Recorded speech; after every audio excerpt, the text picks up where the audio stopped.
Well, let's get started. I recently found out that my wife, with whom I have been married for 4 years, participates in the creation of adult videos with other men. Before marriage, we dated for 2 years, and now we have a wonderful 2-year-old child. At the age of 28, she worked as a high school teacher and earned significantly less than me. That's why I made the decision for her to become a stay-at-home mom. When we first started dating, one of the aspects that attracted me to my wife was her adventurous nature in the bedroom. She was constantly striving for new sensations, whether it was exploring different styles of underwear or discovering unconventional interests. Among her predilections were leather clothing, while I found pleasure in taking on a dominant role in our intimate moments. Despite the fact that I was comfortable in this dynamic, there was one aspect that presented a problem for me. Her strong attraction to spanking and enjoying pain during certain actions. These preferences caused me some anxiety and a sense of unease. I found myself in a situation where, at her request, I had to use a slap, but it did not give me pleasure. She wanted me to take the initiative and initiate it without her asking, but it wasn't natural for me. Unfortunately, after the wedding, our relationship faced difficulties related to domestic pressure. It became difficult to maintain a constant desire to surprise and be surprised, and my busy work schedule left an imprint on our intimate life. Coming home tired while she was at home all day and waiting for me to match her energy has become an impossible task. Apart from the fact that we had to move to the other side of the country, away from loved ones, our relationship became even more strained. After the birth of my daughter, my wife faced difficulties in losing excess weight and went through a period of depression. These years have been the hardest in our marriage, and we have thought about parting more than once. And yet we decided to seek the help of a marriage counselor, hoping to save our union. Having decided to regain self-confidence, my wife started working out in the gym every day, gradually regaining her confidence and successfully shedding baby weight. The only thing that has been lost forever is her old sense of adventurism. Although it didn't particularly bother me, it took a significant load off my shoulders. Sometimes she tried to imagine me negligent because of constant employment at work. But I sincerely believed that I lead a typical balanced life. I sincerely believed that I was providing her with everything she needed. I trusted her with access to my bank account. She made purchases without consulting me, but I preferred not to pay attention to it, believing that if she considers it necessary to buy something, then it really is necessary. But then doubts began to creep into my head. After returning from a week-long work conference where I had to spend 5 nights out of the house, I remember the moments when I called my wife and noticed her shortness of breath, but she easily brushed it off, explaining it by playing with our child. Naively, I didn't pay attention to the suspicious activities going on behind my back, partly because she was a stay-at-home mother. I was constantly working 12 hours a day, despite being tired. When I returned home and sought intimacy, my wife was always open to it. With such a reaction, I had no reason to suspect her of infidelity. However, one Friday evening when I came home, I found my wife taking a bath. Coincidentally, I was brushing my teeth in the same bathroom. When she got up from the bath to get a towel, I saw numerous handprints on her buttocks. This puzzled me a lot since at least 2 months had passed since my last slap. The presence of these traces simply did not fit into my head. Time seemed to freeze. I stood there, unable to move, and all my thoughts were absorbed in the possible consequences of this imprint. At that moment, it dawned on me that her once bright and insatiable desire for intimacy could not just disappear overnight. I had to come to terms with the fact that if I'm not meeting her needs, then someone else is doing it. The weight of suspicion weighed on me as I mentally went over every dubious case in my memory. In one case, I called her. She said she was in a certain place, but deep down I knew she was being dishonest. But I brushed her off, blaming it on her desire to hide the connection with an unpleasant friend to me. Accordingly, I justified her behavior. But now I began to evaluate those events of the past in a different way. Without hesitation, I approached her while she was drying herself with a towel and asked her to turn around so that I could clearly see the handprint on her buttocks. I asked who the hand belonged to, but she kept silent, deliberately avoiding the answer. Finding my question absurd, she abruptly left the bath. Angry, I grabbed her hand tightly and shook her, causing her to cry out in pain. Demanding an honest answer, she gave a ridiculous explanation, saying that she had hit herself. Not knowing whether it was sincere or sarcastic, she tried to leave wrapped in a towel. I have never resorted to physical violence against my wife in anger, but I was very upset by her condescending attitude when I asked her a serious question. In frustration, I wrapped my arms tightly around her biceps, urging her to answer. She expressed her dissatisfaction, saying that I was not emotionally ready for her and that work was more important to me than our relationship. In response, I asked if her actions implied treason, and she tried to free herself from my grip. The revelation that she had been caught made her very upset. Instead of taking responsibility, she shifted the blame onto me for working hard and supporting our family, using this as an excuse for her infidelity. A heated argument ensued, during which she deliberately raised past issues that we had already discussed in therapy, trying to distract my attention from the indisputable evidence of her infidelity. Her actions clearly indicated a desire to deflect blame from herself and avoid a collision with the truth. During our heated argument, I switched to name-calling, calling her cold and considering her worthless. Emotions were running high. We were shouting at each other. In the midst of our confrontation, I asked her about a possible affair, to which she stated that she had an affair with one of my superiors. Unfortunately, I didn't pay attention to our daughter's crying, which came from the next room. Overcome with anger, I impulsively reacted to her offensive remark, demanding that she leave my house and go to a man whom she considered superior to me. I dragged her out of the house by force, persuading her to leave. When I closed the door behind me, she continued to scream and beat on it tirelessly. Apparently, a concerned neighbor alerted the authorities, and an officer appeared on the doorstep. Waiting for their arrival seemed to me a long time, during which my wife persistently knocked on the door, and our daughter sobbed inconsolably. The sight of a frustrated child only calmed my anger. As I realized that this was not an ideal environment for raising and educating a child, I felt an irresistible urge to leave our house, at least for the night, in search of solace. Unfortunately, my actions took a worse turn when I hurriedly kicked my wife out of the house dressed only in a towel. This did not bode well with the police, who insisted that I allow her to enter the house, to which I reluctantly agreed. However, taking advantage of the moment of conspiracy, I quietly took possession of her phone and set off from our house to spend the night at the nearest hotel. Arriving at the hotel, I found that her phone is easily accessible to me, since she has kept the same password since the beginning of our relationship. Looking through her phone, I found out that a few months ago, my wife told her mother about her dislike for me and her desire to end our marriage. At first, her mother tried to convince her of the need to establish a relationship, but eventually gave up and advised her to find another man through her friend. Surprisingly, my wife replied to her mother, assuring her that there was no need to worry since she already has many potential suitors. She expressed her emotional detachment and made it clear that the efforts aimed at saving our marriage are not worth the result. In addition, she made it clear that, in her opinion, the reward for working on our relationship is not worth the effort. In a conversation with a friend, to whom I treated negatively, she said that she had turned to a lawyer for advice about a divorce, but at the same time mentioned the need to achieve financial independence beforehand.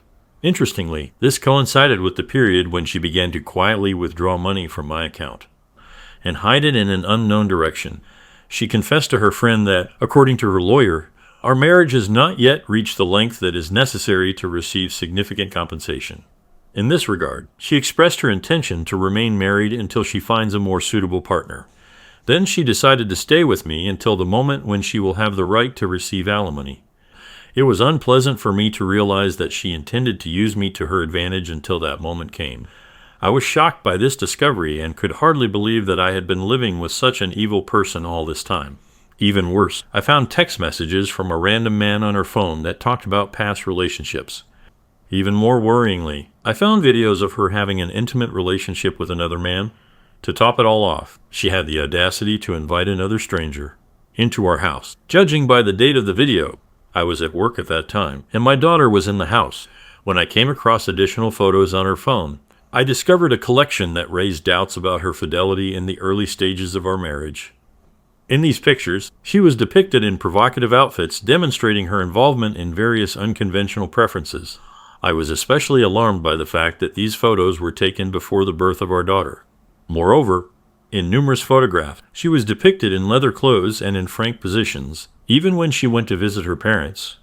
It's worth noting that these visits to the parents were made before the conception of our daughter. In addition, I discovered intimate photos in underwear taken by myself, which further increased the bewilderment. I was stunned when I came across something in her phone that seemed familiar to me. It was a collection of emojis hiding her face, which made me think that she was sending them to other guys. To my surprise, I also found a 2-year-old photograph of her with 2 men, which may have indicated infidelity. Just by examining the contents of her phone, it became obvious that she was in a relationship with at least 3 men, advertising herself as a submissive person.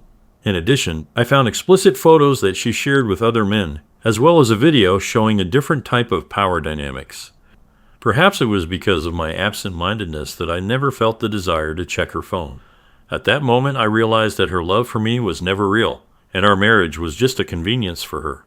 The pain was unbearable because I sincerely believed that we had a loving and devoted family. Doubts began to torment me, spreading even to our beloved daughter. When she returned home from the hotel the next day, she continued to behave defiantly. I suppressed my feelings, hid the truth, because I felt like nothing more than a financial resource for her. But now that the truth has become known, she has decided that she has nothing more to lose. Unfortunately, she was wrong. After returning her phone, I told her that I had witnessed everything and knew all the details. In a sarcastic tone, I suggested that she pursue a career as an adult actress. Unexpectedly for me, she replied that she could. She put all the blame on me, claiming that I pushed her away and neglected her. She went so far as to accuse me of cheating last year, which was a completely false statement. Until now, she insists that the infidelity began only in March. To dispel all doubts, I decided to do a DNA test for my daughter, and he confirmed that she was indeed my biological child. The most annoying thing is that despite my efforts to formalize equal custody, my lawyer informed me that I still have to pay alimony, which came as a surprise to me. According to him, I am the main earner, and my income significantly exceeds her income. Despite her current employment as a teacher, I was pleased to realize that in the end she would return to a profession that she despises and which brings a meager salary. It was only a matter of time before she came to the realization that she would not find a person comparable to me, and the problems of a single mother would become obvious. She may have entered into relationships with several people, but she still does not notice the consequences that await her. During our trial, her lawyer tried to convince the judge that she deserved alimony, but his efforts were ultimately unsuccessful. She had the opportunity to return to work at any time. Also, I was lucky to have an experienced lawyer who used the evidence I collected from her phone to present her as dishonest and lying. It became obvious that she entered into our marriage without sincere intentions, since she was unfaithful for 2 of the 4 years of our life together. Currently, I am obliged to pay child support, knowing full well that she is likely to spend money on herself, while I continue to be responsible for acquiring everything necessary for our daughter, despite the fact that custody of her is carried out in equal shares. Even if we rewrote this text, the content would remain the same. She would have continued to receive alimony. It still hurts me that my wife and daughter don't live under the same roof with me. I didn't like growing up in a single-parent family. I firmly believe that she will try to reconcile with me as soon as she realizes that the luxurious lifestyle is over. I try to see my daughter every day in the evenings. I take her to the park and have a great time with her. I feel very bad that my daughter doesn't live with me. I even talked to my ex-wife and asked her to let our daughter live with me. In this case, my parents were ready to move closer to me to help with my daughter. But my ex was totally against it. But one day when I took my daughter to visit my parents, Soy Mom, who works as a pediatrician, examined my daughter and noticed several bruises on her body. Mom told me about it in a panic. It was clear that the ex-wife was beating our child. My parents and I did not hesitate to contact the police with a statement. Less than a week later, the guardianship authorities came to my ex-wife's apartment with a check. They found a lot of violations in the maintenance of the child. There was also a medical worker who examined my daughter and realized that she really beats my daughter. During the investigation, neighbors were interviewed, and they confirmed that they often hear the screams of my ex and the loud crying of my daughter. In general, the inspector found a lot of evidence that my ex-wife is a terrible mother. After the trial, as I expected, my ex-wife was deprived of her parental rights and sentenced to a year in a penal colony. I am grateful to my mother for her attentiveness and for taking care of my precious daughter. Thank you for watching this video. If you like this video, then please hit subscribe button. Take care. Picture this, 21 years have flown by, more than 2 decades brimming with treasured memories. This incredible woman, my high school sweetheart, has been my rock through it all. I can still vividly recall passing her secret notes during biology and the butterflies in my stomach when I finally asked her to the prom. She was the cheerleader who lit up every room, her dimples making my heart skip a beat with every smile. Today she has become not just my school sweetheart, she has become my wife. At least she was until recently. In the meantime, I have gone through significant changes. From an ordinary Joe in a small, dusty town, I turned into a corporate lawyer, constantly wearing a strict suit and briefcase. This may seem like a radical change, but don't be fooled. Under this polished exterior, the same person is hiding. I really like to enjoy burgers dripping with sauce and savor perfectly chilled beer. In our humble abode, we have created a home. Let it not be a luxurious modern mansion, but rather an old and cozy dwelling located in the very center of our city. With its quirks and creaking floorboards, every crack and crevice in these walls keeps a unique story. Every corner of this house holds cherished memories. It was in these walls that I skinned my knees when I was learning to ride a bike and quietly drank my first beer.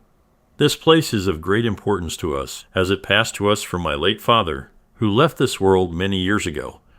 This house is not just a building made of brick and wood, but a tangible connection with our past, evidence of our deep heritage. And now, as we celebrate 21 years of married life, it serves as a constant reminder of the path we have traveled together. In a cozy old house in a small town lives a couple who were in love at school. At first glance, this is the perfect backdrop for a soulful fairy tale, a story radiating warmth and happiness, the perfect life that every couple dreams of. But let me express a different point of view. The path we were following took an unexpected turn, far from those roses and sunlight that once adorned our relationship. The descent was swift, like a skier racing down a snow-covered slope. But let's not get ahead of ourselves. This story will be revealed later. As for the current moment, on a normal Sunday, I was comfortably ensconced in my favorite old armchair. With a cold beer in my hand and a game on TV, I just went about my business enjoying the tranquility. At that moment, my wife entered the room, in whose expression, in contrast to her usual demeanor, there was a hint of seriousness. When she sat down next to me, I felt that she was up to something important. Her voice trembled at first, but gradually got stronger, and she began to speak. What she shared with me was, to put it mildly, unexpected. She stated her desire to have an open marriage in which we could seek connections with other people while remaining faithful to our marriage. I apologize for the expression, but I was shocked by her words. My brain was spinning, trying to make sense of her unexpected statement. My wife, who has always seemed reserved, has now expressed a desire for us to strive for relationships with other people. She wanted to learn something new, to try something different. I was speechless, trying to make sense of her point of view. Wasn't our life together fulfilling? We have created a cozy home filled with dear memories and experiences, sitting in an armchair without a beer and not paying attention to the sounds from the TV. I couldn't help but think about what else I could discover besides what we already had. It was clear that she was determined to adhere to the concept of an open marriage, and this is not a fleeting, but a well-thought-out idea. How did we get to this? What subtle signs did I not notice? I felt completely blind, as if an icy downpour had suddenly hit me on a winter day. Thinking about the upcoming vacation, I suddenly faced an unthinkable situation. My wife, a man with whom I had lived for 21 years, building my life, now demanded relationships with other men. The weight of her words hung in the air, and I lost the power of speech and the feeling of uncertainty. This new reality, which I never expected to see, took me by surprise when I looked at the woman who had been my companion for so long. At that moment, I was visited by an unexpected realization that I really don't know her as deeply as I thought. Apparently, the shock was reflected on my face, and she hurriedly intervened in the conversation with a request to think about her proposal. Trying to keep my composure, I gathered all my strength and took a deep breath, suppressing the inner turmoil that threatened to overwhelm me. With a determined effort, I managed to nod, carefully keeping a poker face on my face. "I'll take some time to think," I replied. There was tension in my voice. I must explain that I do not condemn, but I have never considered the possibility of an open marriage for myself. I respect a person's freedom to live as they please. Although I understand the appeal of new experiences and the excitement they cause, the concept of an open marriage does not correspond to my beliefs. I have always viewed marriage as a deeply intimate and personal relationship, as something deeply personal to me. I imagined a life in which only my wife and I would look at the world together, without the presence of an ever-changing society. This was not what I agreed to when I made my vows. But I sat in front of my wife, a life partner for 21 years, and admitted that I was ready to consider this option. Admittedly, such frankness alerted me, but I needed time to sort out my emotions and understand the situation.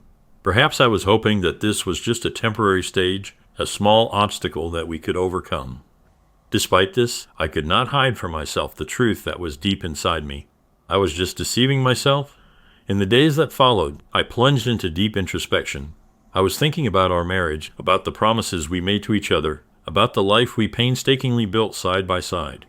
I was thinking about the consequences of the proposed changes not only for us, but also for the legacy we wanted to leave behind, for the cherished house that belonged to my father. The thought of sharing my wife with another man haunted me, causing complex emotions and deep insecurity. A sickening fear seized me at the very thought of it. My every being rebelled against this idea, making it clear that it wasn't just that I was old-fashioned or adhered to traditional norms. The matter is much deeper. It touches the essence of my values and beliefs. Intuitively, I understood this truth in the depths of my being.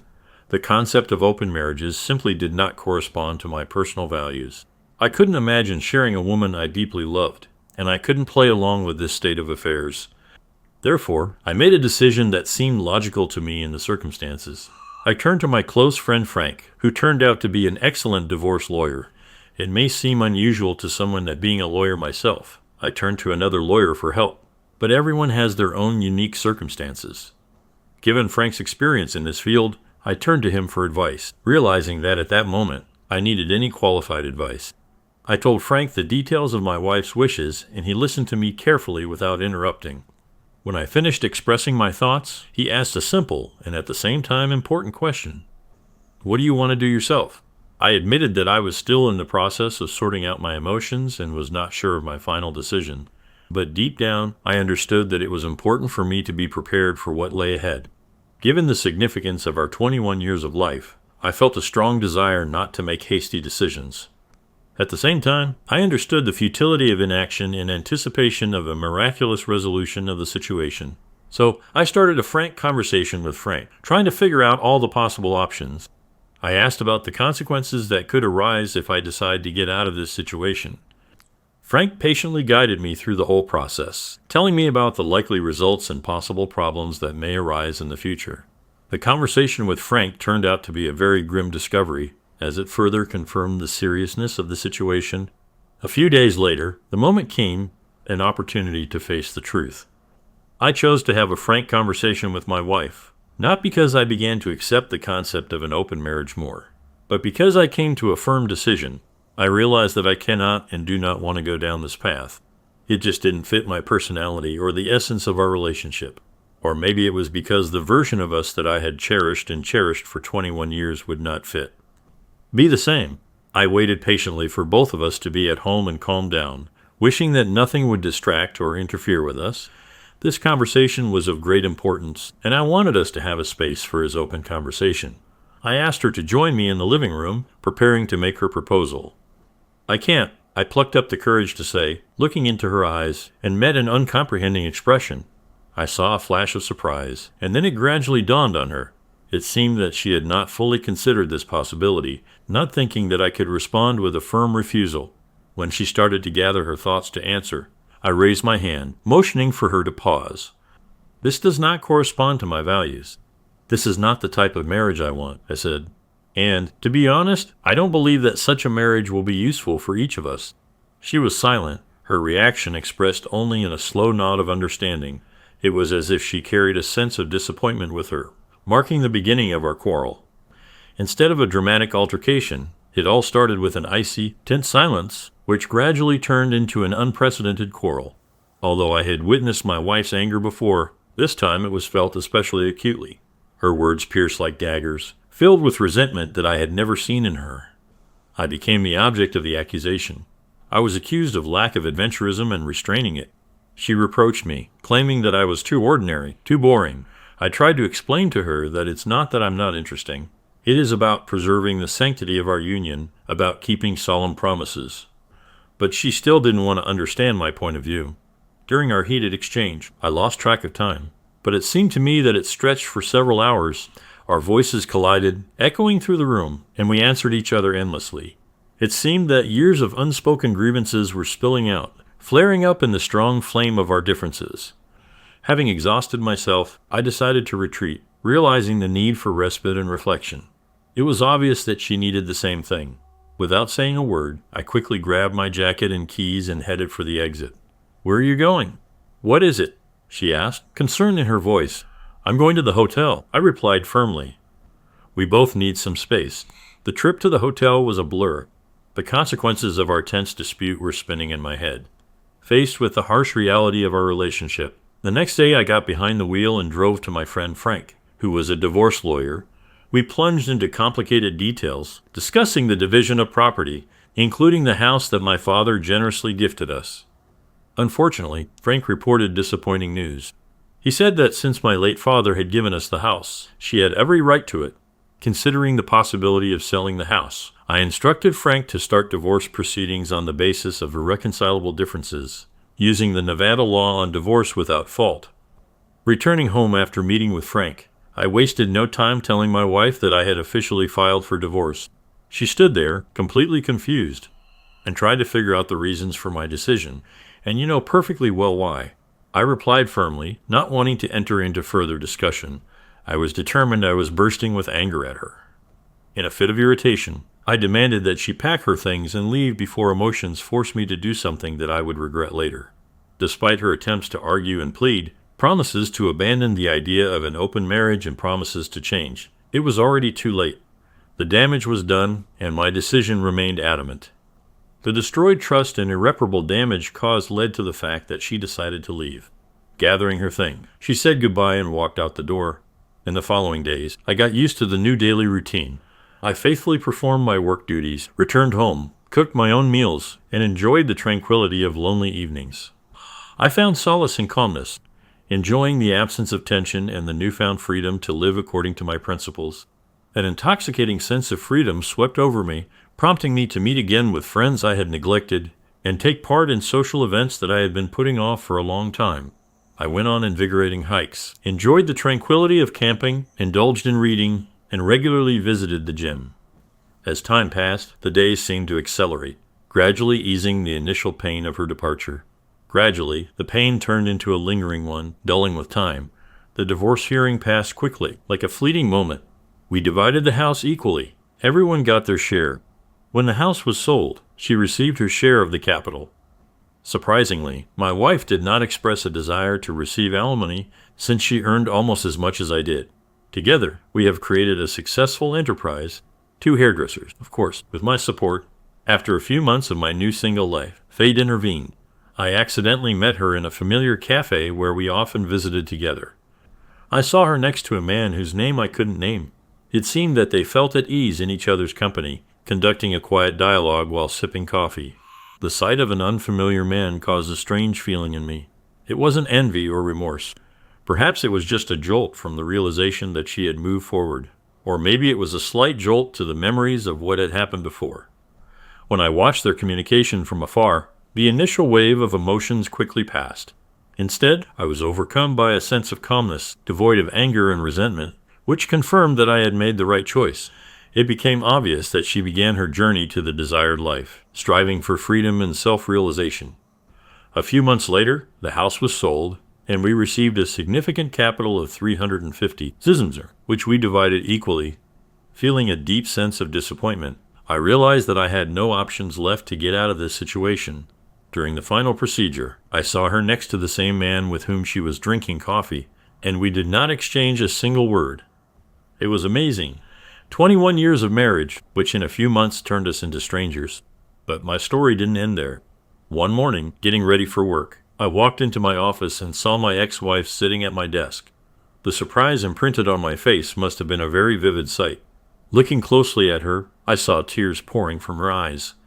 I asked why she came, her intentions. She admitted that the man she was dating stole money from her, and recently it turned out that she was HIV positive. She asked me for help, sobbing on her knees. I asked her what she expected from me. She asked for advice. Without hesitation, I advised her to seek help from the authorities. Unfortunately, I was not able to provide her with direct help. After this incident, I did not meet her again, and the further fate of her problem remained unknown to me. Now I find solace in my new, lonely life. Not daring to enter the sphere of dating, I am content to enjoy this period of personal independence. Thank you for watching this video. Life's twists and turns can be unexpected, but they teach us valuable lessons about ourselves and our relationships. Welcome to the channel. My wife reveals that she's pregnant, but I know I'm not the father because I can never be a father. 2 years ago, my wife, 33F, and I, 38M, tied the knot. After 3 years of dating, I consented to marry her, even though she was more interested in marriage than I was. We started trying to conceive around a year ago. Again, that was at my wife's insistence. We struggled a lot during the period that we were trying to conceive, though, and things got so bad for my mental health that I decided to go get myself tested.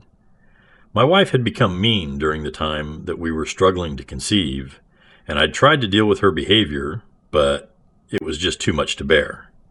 So a few days after the test, I was told by the doctors that I was sterile. To be honest, that pretty much broke my heart. Even though having a baby wasn't my idea, I'd started envisioning my life as a father already, and I really wanted to be one. So to learn that I'd never be able to be a dad was the most devastating news to me at the time. But the worst was yet to come. I'd been trying to work up the courage to tell my wife that I was the reason that we weren't able to conceive, but I was afraid of how she'd react. She'd already been so mean to me that I couldn't imagine her reaction when she'd find out that what she wanted was probably never going to happen with me. So I waited for a few days after I knew the results of my test to tell my wife, but she's the one who ended up giving me a surprise. 4 days after I knew that I was sterile, she sat me down and told me that she had some really important news to share with me, and I was extremely scared because I'd thought that she'd somehow found out about my sterility. But no. She wanted to tell me that she was finally pregnant. I was shocked to my very core at what she was saying, but thankfully she was blissfully unaware of my true feelings and began to celebrate almost immediately. I tried to join in on her happiness so that she wouldn't doubt me or whatever, but the very next day I got tested again, just to confirm that I was really and truly sterile, and once again I received the same results. I was at a loss because if I wasn't the father, then my wife was most certainly cheating on me. The medical procedures that she needed to conceive artificially were expensive, and since I was the only earning member between the two of us, she couldn't have gotten anything done without asking me for that sort of money first. So, she was obviously cheating. The thought itself was so weird and horrible that I didn't do anything about it for the next few days while my wife planned a full-fledged party to announce her pregnancy. She seemed really happy, and I was equally shattered, but I couldn't let it show on my face because I needed to get to the bottom of this whole situation. I didn't even tell my own family about what was happening and kept it all under wraps because this was way too uncomfortable and personal to be shared with anyone. I couldn't even tell my wife what I thought because, firstly, way too much time had passed, and secondly, I wanted to know who exactly the father of her child was, because if I did confront her, then maybe she'd just leave, and I'd never know. Luckily, I found out on the day of the party itself. A lot of people attended, including our families, our friends, and a few of my coworkers. She also invited one of our neighbors, who lived right across the street from us. Our neighbor, 27M, is a young man and is definitely a lot better looking than me. No doubt. Not just me, but he's probably better looking than most people since he's a model, but he's still trying to make a name for himself in the modeling world. He moved in with his aunt, who owns the house he lives in, so that he's closer to the city since his own family lives really far away. My wife has always had a soft corner for this guy and would cook for him and his aunt when he'd moved in initially. He's even come over to our house for dinner a few times, and we've chatted about his work. He's well-spoken and well-read as well, and he's also a literature major, like my wife, so they have a lot in common and hit it off instantly the first time they met. I never had anything against the guy since he seemed sweet enough, and I trusted my wife too. But when he entered the house on the day of our party, and my wife's eyes lit up, I could sense that something had changed. She made a beeline for him as soon as he walked in, and they hugged each other for longer than she'd hugged any of the other guests. Nobody else seemed to notice this, but I did, and I could tell that they had something brewing, but I just needed a way to confirm it. So I decided to excuse myself to go to the loo, but headed to the bedroom instead, and opened up my wife's laptop. I'd been able to check her phone while she was asleep a few days after she told me she was pregnant, but I hadn't found anything suspicious. Getting to her laptop had proved to be a little more difficult, since whenever I was home, she was constantly watching something or typing something on it. Whenever I'd ask her what she was doing, she'd turn the screen away from me and tell me that she was working on her novel. That had been going on for months, and I'd respected her privacy because I'd actually thought that she was working on a novel. Now, the situation had changed, and I was pretty sure that there was no novel, and it was just an excuse to hide the contents of her laptop from me. Thankfully, there was no password or anything I had easy access to. After some digging, I was able to find another email account in addition to a real one. I switched to that one and went through the emails that had been sent and received. I went through those emails and they were full of confessions of love from my wife and also the other guy, our neighbor.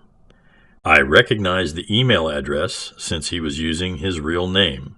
And in the more recent emails, she was telling him that she was pregnant. He didn't take it kindly and was upset about it, so the mail stopped for a while, presumably because he'd wanted to end things, but my wife wasn't going to let him go. Eventually, I got the worst email of them all, where she was telling him that she'd spoken to a friend of hers who is a lawyer, and she'd help her file for divorce right after the baby is born. The reason she'd even tried to convince me to have a baby with her was so that she'd get both the alimony and the child support after the divorce, so that she could take off with our neighbor a few months after and live happily ever after. I was horrified when I read that, and I can still feel the nauseating feeling take over me whenever I think about that email. Anyway, I quickly shook off whatever I was feeling and got back to work and took several pictures of the email on my phone before shutting it down and keeping it back where I'd found it. I was less concerned about the cheating and more disgusted by what my wife was trying to do. Cheating was one thing, but trying to trick me into having a child with her and then making me pay all that money just so she could fund her dream life with her struggling boyfriend was so psychotic. And the cherry on top was that she was such a great actress that I hadn't suspected a thing yet. Her happiness was almost disturbing, but I was so angry about all of this that I decided to go the extra mile and take my revenge. I'd made up my mind to play along, and then I dropped the bomb on her when she was least expecting it. There was no way I was going to let her just get away with it without feeling the hurt, betrayal, and frustration that I'd been feeling when I found out about her dishonesty. Call me a psycho, but I did what I had to do. So for the next 9 months, I played the perfect husband/father-to-be. It was tough knowing that she was lying through her teeth to me all this while.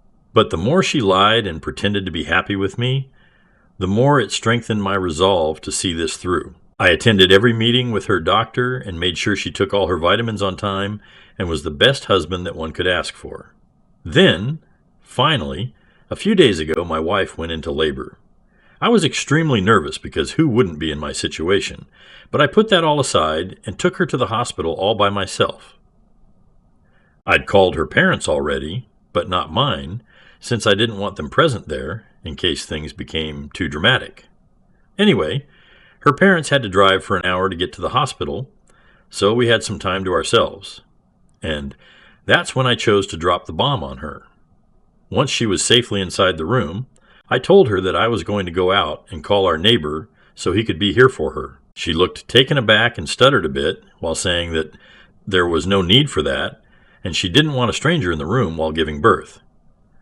So I smiled back at her and showed her the results of my fertility test along with the divorce paper, since I'd filed for divorce just a few days before her due date, that I'd made sure to carry with me on that day. She went through all of it, still looking confused, so I explained to her that I wouldn't be able to impregnate her even if I'd wanted to, so the baby wasn't mine. Then I told her about the emails that I'd found on her super secret account, and at that moment, she finally realized what was going on.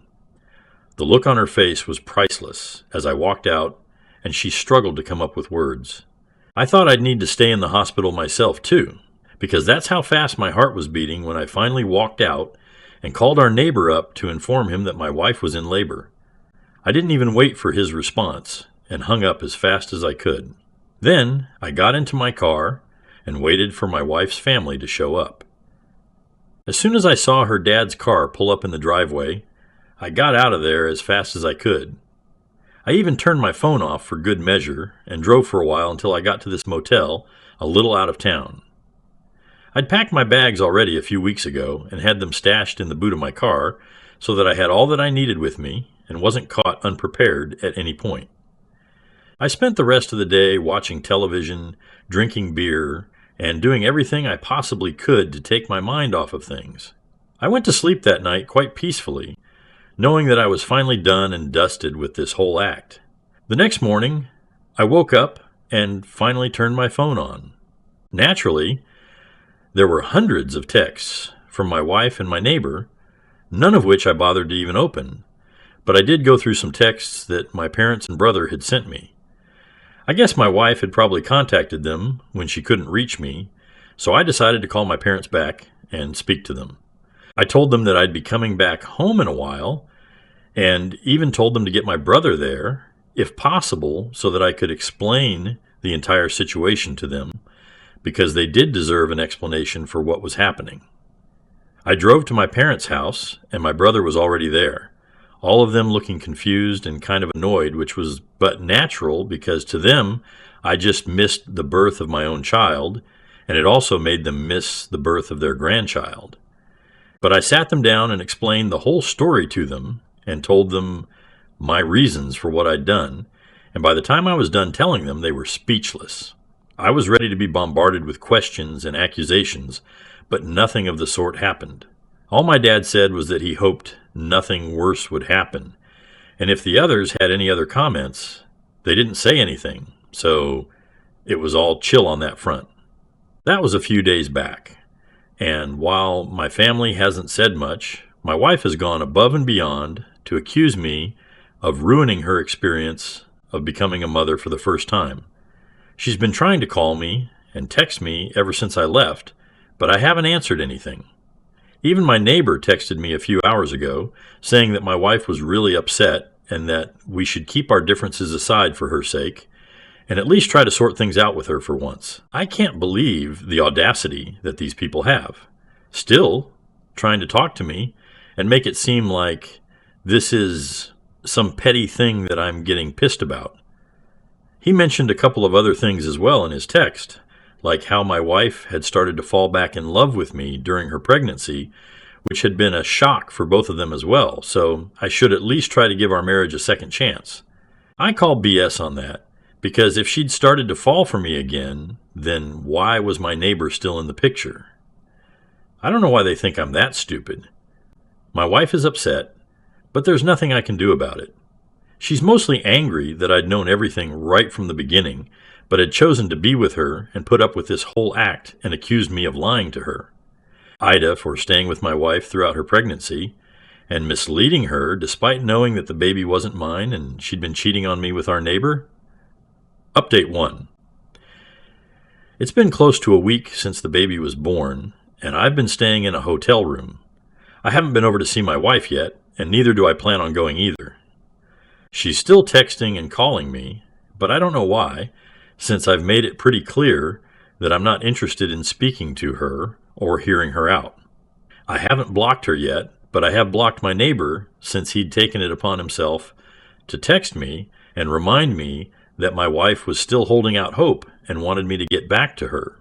I'm 100% sure that the only reason he's still with her and trying to get me to forgive her is so that she'll at least get something out of the divorce settlement and the alimony, since both of them are basically unemployed. My wife was a stay-at-home spouse, which I appreciated and respected, but she wasn't just staying at home and doing the chores. She was also cheating on me behind my back, and that was unforgivable. And before anyone attacks me, I'm not the one who suggested that she quit her job after marriage.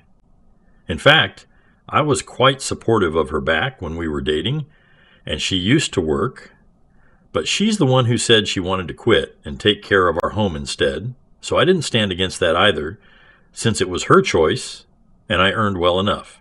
Anyway, I'm pretty sure my lawyer will be able to get me out of paying alimony once we can prove that she'd been cheating, which I'm hoping is going to be easy. As for my neighbor, he's still struggling to find well-paying modeling gigs, so handling his own expenses, my wife's expenses, and a baby on top of that is going to be next to impossible for them, even with all their money combined. So, good luck to them. I'm just grateful that I'm out of this mess and won't have to give them anything, not even my attention. I just hope that my wife realizes that and doesn't waste more of my time by contesting the divorce. I'm hoping she won't, but then again, I don't know. Given the utter lack of brains, she might as well. So I'm prepared for that as well. The pictures of the emails that had been exchanged on her secret email account are still safely saved on my phone and backed up on my laptop, so I'm not too worried. Even if she decides to delete her account, she cannot delete those images that I have, and I know I'll be good to go. Worst comes to worst, I'll even pay her the alimony, but at least I won't have to be with her. She should count herself lucky. I'm giving her time to vacate our house by herself and haven't forcefully evicted her since the house is registered under my name. I'm hoping for the best now, and maybe this will blow over soon enough. Update 2. I was right. My wife's an idiot and has decided to negotiate since she wasn't happy with the settlement that I'd offered, which was basically just the amount that she'd spent during the course of the marriage, and even that felt pretty generous to me. I don't even understand what miracle she thinks is going to happen, but whatever. Good for her. She texted me yesterday saying that she'd vacated the house today, and I went back happily, thinking that she'd probably moved in with her parents or something, but was super disappointed to learn that she'd just moved across the street into our neighbor's house, and I'd still have to see her and her boyfriend's faces every single day now. I even considered going back to living in a hotel, but didn't, since this was my house, and I had every right to live wherever I wanted to. I wasn't going to pack up and go just because they were going to make me uncomfortable. I did wonder why my wife hadn't gone to live with her parents instead, since living with our neighbor was going to negatively impact the divorce case, and she was just making the situation worse for herself. But I didn't have to think too hard, because while strolling through all the unread messages that I'd received from multiple people so far, I also noticed one from my wife's father. I hadn't responded to several people who had texted me in the past few days, and his message had also gotten lost in it. It was a long text about how sorry he was regarding what his daughter had done, and told me that they were strongly against her actions. Her father was saying these things, so it meant a lot to me and validated my emotions so much that I could feel tears coming on, but held back. Anyway, he apologized for my wife's behavior and told me that he'd cut her off since she'd told him that she wanted to contest the divorce. So far, nothing that my wife was doing made any sense to me at all, since everything that she'd done was eventually going to backfire, and surely even someone like her had the good sense to realize that. Either she's just really stupid, or she still has some sick and twisted tricks up her sleeve. I'm hoping it's not the latter, but then I wouldn't put it past her. She is pretty much the worst. This living arrangement is definitely going to lead to some complications, and I'm sure they'll try to make me uncomfortable or jealous, but I'm determined not to let them get under my skin and provoke me, because they're definitely going to use that against me. All things considered, I'm still saving a fortune since I don't have to live in a hotel. So, it's been a month since the negotiations for my divorce settlement began, and so far it's going pretty badly for my wife. I've been able to prove that she'd been cheating on me, update 3. So it's been a month since the negotiations for my divorce settlement began, and so far it's going pretty badly for my wife. I've been able to prove that she'd been cheating on me, and she'd even made my job easier by moving in with the guy I'd accused her of cheating on me with. So there was no question about the validity of my claims.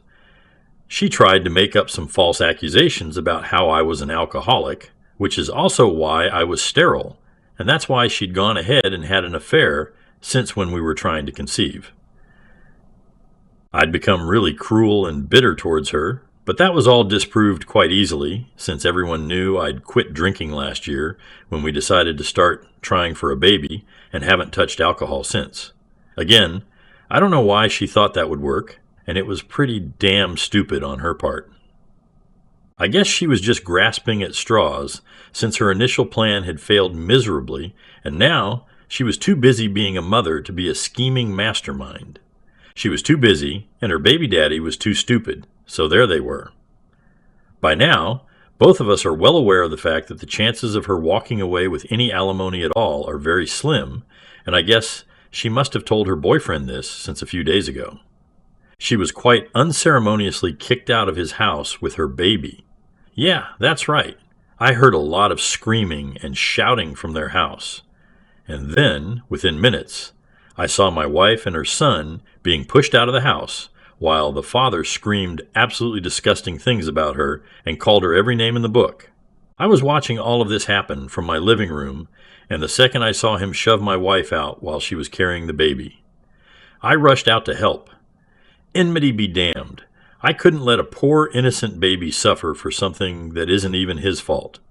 By the time I reached his doorstep, he'd already slammed the door shut while my wife and her son were both sobbing. I carried the baby and grabbed my wife's hand so that I could lead them back to my house across the street, and then called my father-in-law up so that he could take her home. Within an hour, he showed up and took her away, once again, thanking me for all that I'd done. During that 1 hour, my wife had been crying like a baby herself, so I'd basically been calming both mother and child down myself. I wanted to call the cops as well, but she managed to persuade me to let it go since she didn't want more trouble. She was apologizing again and again for whatever had happened and told me that she'd been so desperate to be with the one she loved that she'd lost all her self-respect and morals, and she was truly sorry about all of it. She told me she'll accept whatever happens and isn't going to negotiate anymore, so the divorce is finalized faster. I guess that's one good thing. I hope she decides to press charges eventually on this, though, and heals herself as well. But at least I did whatever I could and was a decent person, and I don't regret anything. Thank you for watching this video. Take care, everyone. Hello, everyone. Welcome to the channel. My wife, 35, became selfish and distant because she was secretly seeing our neighbor. I let her distance herself from me and made a decision to focus on me and what I needed and enjoyed. The marriage had become a burden on my shoulders, and I enjoy my time alone. Our stupid relationship clouded my days and made me feel like I had to solve a giant metaphorical jigsaw puzzle before I could eat or sleep. At the time, I still didn't know why my wife pulled away and limited our conversations to who was taking the trash out. That night, I was outside gardening, trying to keep myself positive when she came outside the house, smiled at someone I couldn't see, then looked around first before walking towards them. I peeked around the corner to watch her and see if I could tell who it was. It was our much older neighbor. He must have been at least 10 years older than my wife. My stomach completely flopped when he planted a huge kiss on her and tapped her bulb when she walked away. The fact that she was cheating on me with someone so close explained why she wasn't on her phone all the time. She would just go outside all the time for walks. A while ago, she stopped cooking for me. It was really annoying because I was a terrible chef and I tried asking her to make me stuff. But she always had an excuse and said it would be better if we ate separately due to work schedule conflicts. It wasn't that much of a difference. She just wanted me to starve. So I took the time to cook lasagna in the kitchen, leaving no space for her to make dinner for a 3-hour window. She was growing impatient. So I took this time to tell her it wasn't even for me to eat, it was for someone else. Of course, this made her wonder if I was making it for her. So she asked who it was from, and I said, the older neighbor next door who was moving away. She looked confused and immediately asked if I met Tim. I said, yeah, and I thought he already told her when she was outside with him. She turned red and looked at me, but then walked away. I don't think she cared very much if I saw, so it was good. I've been distancing myself too and chose not to worry about her or our relationship. I finally had enough happen to motivate me to move out. I was being disrespected and she did not care. There's no repairing a relationship when one person's unwilling and sleeping with a neighbor. I know she was sleeping with him because I hid in her house one day when she had him come over to bang. I recorded the audio pretty clearly and used it to file for divorce. She told me she never thought I'd actually move out or file for divorce, and she felt bad we ended how we did. That interaction with her was mild compared to 3 weeks later, when App unexpectedly passed away. Then she was hysterical, asking me to take her back because he was gone. I told her I'd have to be one gullible son of a gun if I took her up on that offer. She was no longer the woman or wife I desired, and I was going to find one. She tried to spread rumors about me in her anger, but few of her friends knew the truth and argued with her. It started this string of comments and insults against my wife's character. After she made a few enemies, she deleted the post that was intended to garner sympathy for her.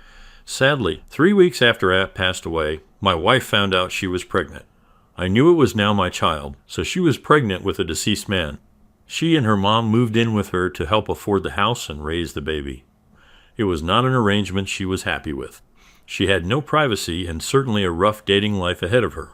She felt like it was partially my fault she was in this situation, and I thought she was crazy. I wasn't the one that cheated, and it certainly wasn't up to me to reconnect and communicate with her. I haven't felt the need to start dating again. I've just been settling into my new place and making it my next home. Now, let's get into today's second story. My wife, 47, and I'm 43, had a wonderful relationship. We trusted each other, talked, cooked together, shared our incomes, and these things never changed.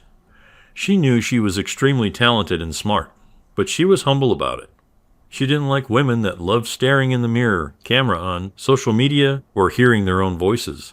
I never noticed anything weird about her or anything I would have changed. I appreciated her and counted on our long conversations every day. We were married for 20 years and had one teenager depending on us. I knew our relationship was the perfect example for him to watch, and it made me proud. That changed the moment someone told me my wife was cheating on me. It was 25 minutes after she left for a place she volunteers in. The neighbor across from our apartment knocked on my door, said he was standing on the porch for a smoke when he saw my wife kiss a man that gave her a ride somewhere. I started pouring sweat and asked him if he was sure. It was my wife. He said, yes, of course. He said it wasn't the first time he saw her get in this guy's car, but it was the first time he saw a romantic gesture. I knew it was the Christian married man my wife carpooled with for volunteering. I couldn't believe he'd stoop so low and go behind his wife's back, knowing the woman he was wooing was married as well. This guy needed to face the consequences. I set up a small security camera so the next time she went with him in his car, I'd see what they did. It worked like a charm. I caught another bold kiss right in front of our apartment complex. What was my wife thinking?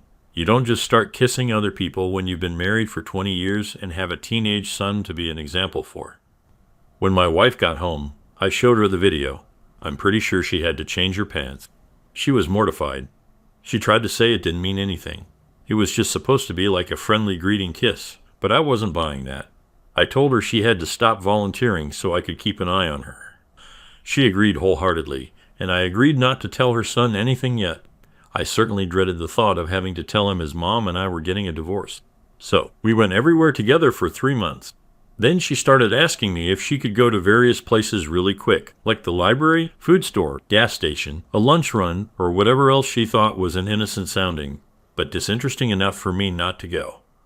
I knew she was trying to get me used to her going places without me again. Yeah, I waited a while before I followed her to the gas station. She didn't need cigarettes or anything, and the car had a full tank of gas. Just as I thought, she met up with App. She got in his car, and they sped off. I was barely able to keep up. I thought for sure they'd notice my car, but neither of them did. I took pictures of her going inside his house and drove home.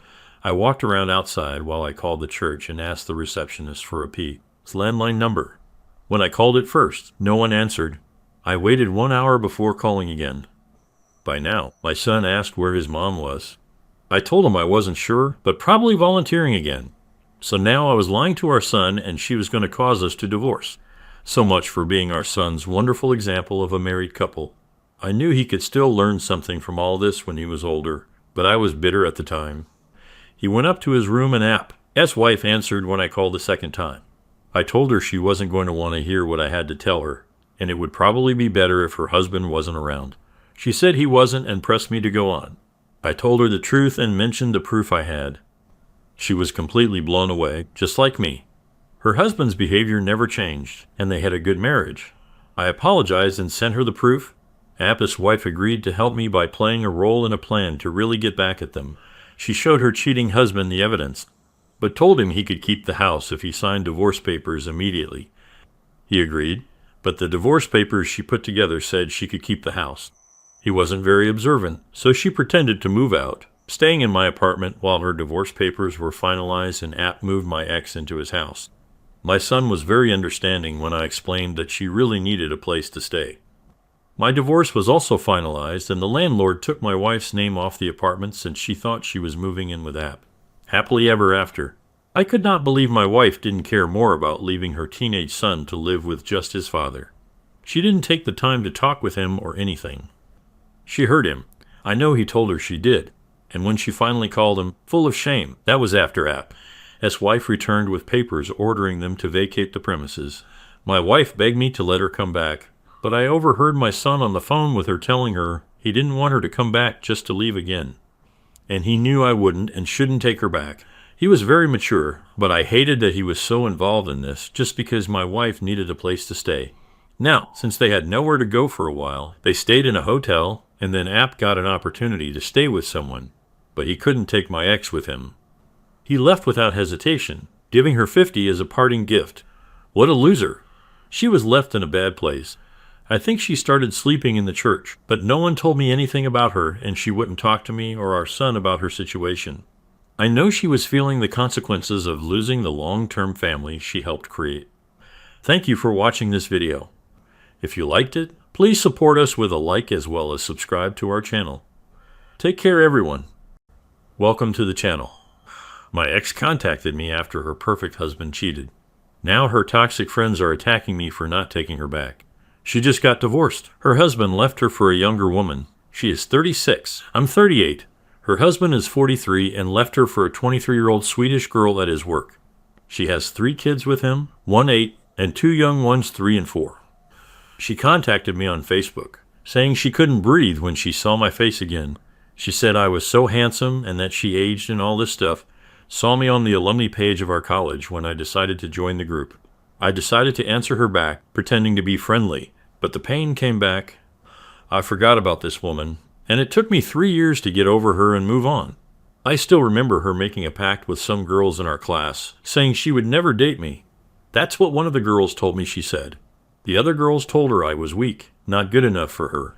She deserves a strong man, all these weird things that made no sense.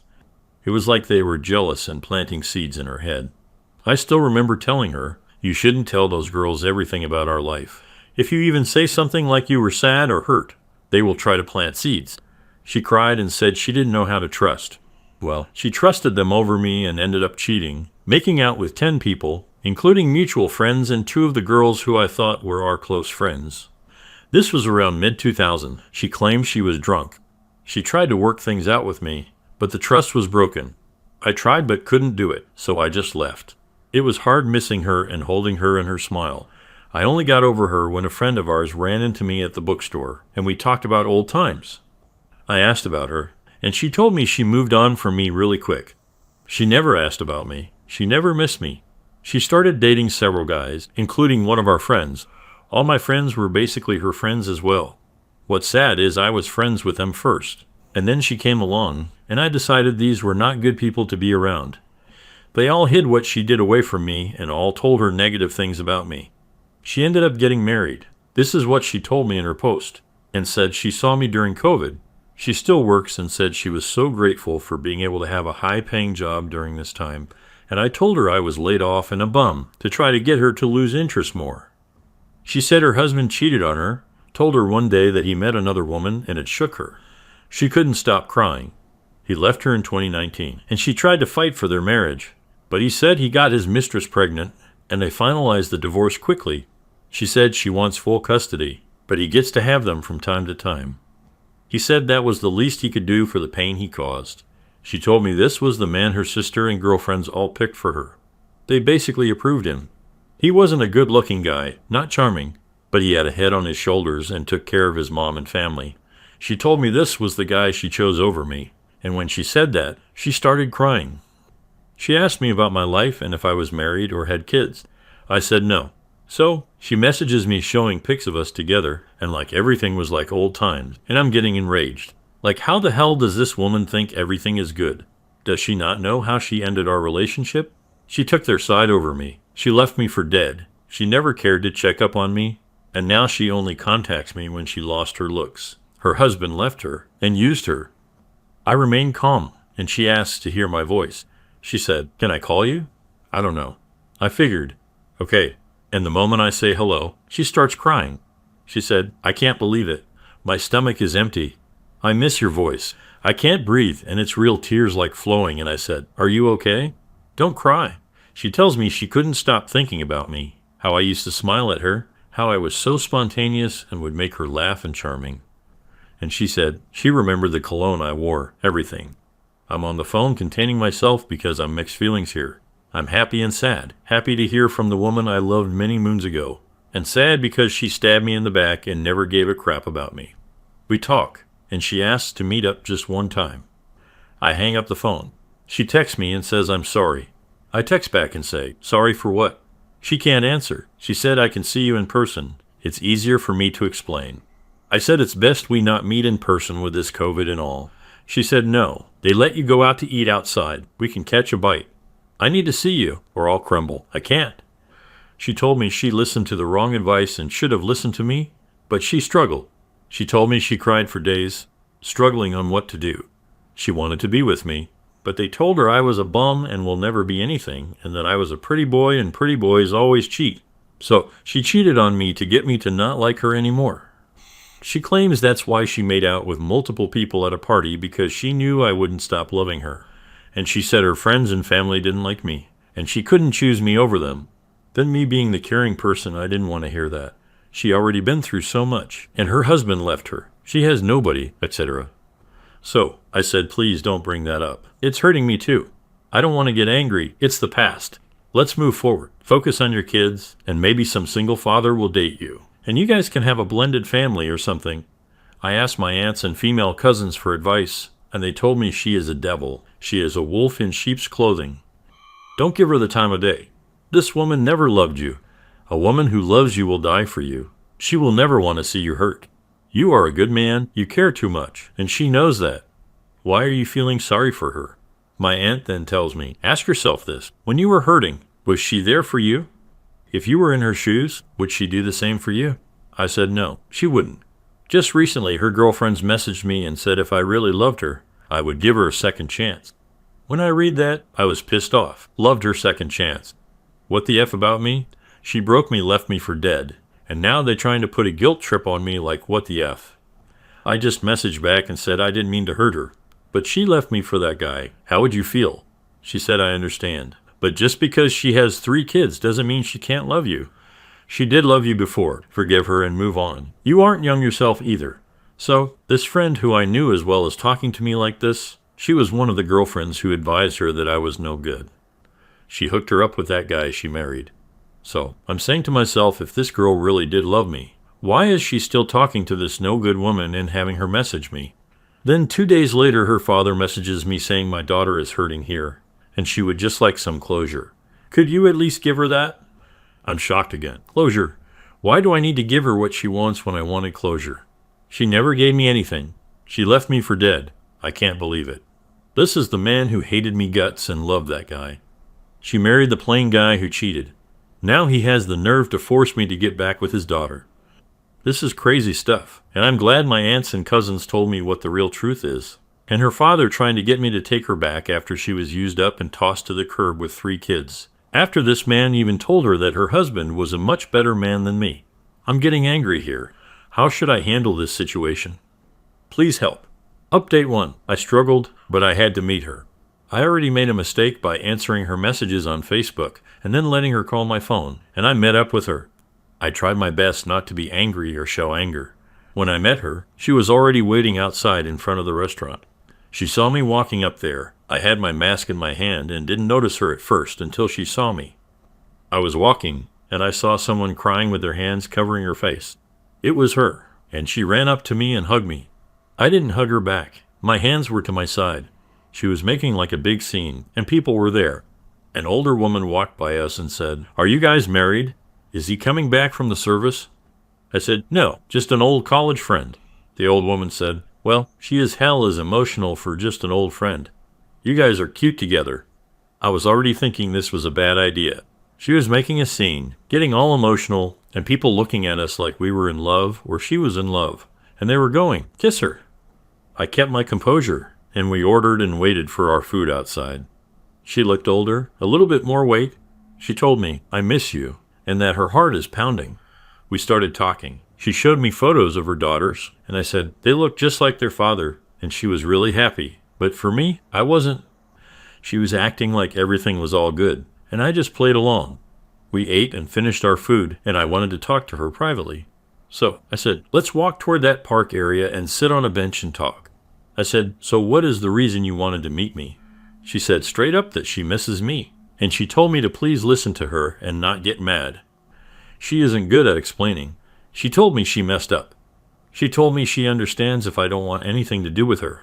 But she said if I hadn't been through the stuff I did, if I hadn't been with the guys I did and married the guy I did, and him leave me, I would never know you were the one.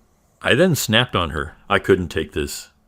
I first talked calmly and told her, "So let me see if I'm getting this straight. So, you cheat on me and remain friends with the girls who talked crap about me, and you French kissed at the party and the friends who you French kissed and made out with. But you left me to die. You left me, the one who loved you the most, the one who only confided in you, the one who had nobody. You left me for dead. You did that." And I asked her, "Do you still talk to those friends?" She starts crying and said, "Yes."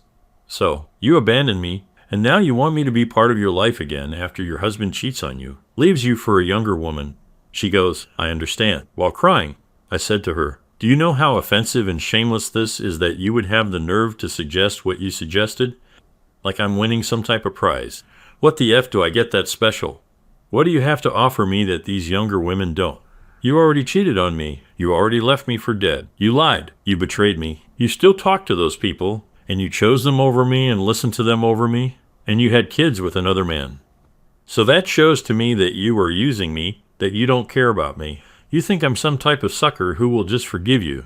And she starts crying hard and is having a panic attack, saying, "I don't know how to say it. I don't, and I'm sorry. I beat myself every day for what I did to you. I do." I then yell, "Crap, you are full of it. You moved on from me. They told me." And she goes, "Who told you?" I said, "It doesn't matter. You dated guys I hated, guys we knew right after you left me. I felt guilty, thinking it was all my fault. And you lie even now, you lie. You never asked about me. They showed a video of us together, and you didn't even shed a tear 3 years after you left me. I'm not doing this to hurt you because I know how you are. You will go talk to your sisters, to your girlfriends after this because you don't know how to think on your own 2 feet. And they will say the same crap they always did, that I'm no good, and you deserve better." I told her I loved you. I wanted you to have my babies. If you had married me, I'd still be with you today. She said, "I know." Her sister calls her up. She is babysitting for her and said she has to go to work soon. So we cut our meeting short. I walk her to her car, and she then tries to hug me again, and I say no. And she fights with me, saying no, and I just let her hug me. And she starts smelling my neck and tells me how she misses my scent and my cologne, etc. Shortly after I get home before bed, she sends me a text message saying, "I will not stop fighting for you. You asked me what do you get that special? Nothing, you are right. I gave myself to others, but I never felt what I feel with you. And I fought it out and listened to others' advice. And I chose against you, and I paid dearly and suffered for it," she said. "You deserve to have a fresh start with a younger woman. You deserve that. All I can do is try and prove to you, and I won't stop fighting for you. I hope you forgive me, but if you don't, I also understand." That was the last message she sent me, and I didn't reply. Update 2, so I stopped talking to her after meeting up. She would send me Facebook messages, but then stopped. Then, before Christmas, she sends me a message, a text message, and then a voicemail on Facebook asking me what I will be doing for Christmas or New Year's Eve. She sent me some quote on forgiveness again and learning, and some story of some person who didn't mature until later and that everyone learns. Some mature faster than others. Basically hinting that the story is about her, that she didn't realize she hurt someone until she lost everything, and now feels the pain of that person she hurts and didn't realize that person is someone she should have been with. That's the truth. Anyway, I didn't reply to her. After Christmas, her friend messages me on Facebook and said I was a pathetic excuse for a man. She said I was a coward and didn't deserve her, and that I was weak for not moving on and forgiving her. She also said a man should never do what I did and hurt a woman's feelings, that I was showing my true colors and mean-spirited. She then said if I really loved her, I would have given her a second chance and said all that stuff I said about loving her years ago was all fake then, because now that she is single and not as good looking, it shows I was shallow and only loved her for her looks. She really ripped on me. I decided to message her friend back and told her, well, what do I get that's so special? She said, what do you mean? And I said she cheated on me, left me, basically abandoned me and never thought about me and had kids with another man that you helped approve and hooked her up with and told her I was no good years ago. Her friend didn't bother answering and just sent me the talk to the hand emoji and said, you know what? This convo is over. You loser. It's 2021. Women deserve better. Bye. She couldn't answer when I told her you hooked her up with that husband who cheated on her. Her friends are toxic. I do still feel bad for her. She was naive and indecisive, and it's sad when girls can't think on their own like my ex. They have controlling women who do stuff like this as friends. I shut her up with a comment about her hooking her up and approving her ex-husband who ended up cheating and telling her I was no good years ago. This friend is a piece of crud. No remorse. She can't feel guilt or refuses to feel guilty or bad for her advising my ex not to be with me, but then hooking her up with a piece of crud who married her and then cheated and left her hanging. So instead, she attacks me, calls me less of a man. I haven't seen this girl in 15 years, so what the F? It's my fault. Talk about trying to deflect or take away any blame from herself. Edit, block the friend too. She manages to circumvent the blockade. Leave her on read. The crazy thing is I don't reply to my ex. Oh yeah, I forgot the part when her friend told me, how dare you? This will be the first New Year's Eve she spent by herself. I mean, what the F kind of entitlement mentality is that? No, there is a pandemic, and they stopped all mass gatherings. Trying to put a guilt trip on me or something. I hope some people are reading this and learn from my mistakes here and learn from my story. It's extreme, but always avoid females with controlling, manipulative, nosy friends like this. She pretty much is the same friend who told her I was no good and she deserves better. Then is the same friend who hooked her up with a husband who ends up cheating on her and leaving. I feel she attacked me on purpose to report back to my ex that she told me off to save face for being the advisor who told her to dump me and then hooked her up with a guy she was so sure was better than me. She is trying to find a way to avoid any responsibility for her advice and being wrong.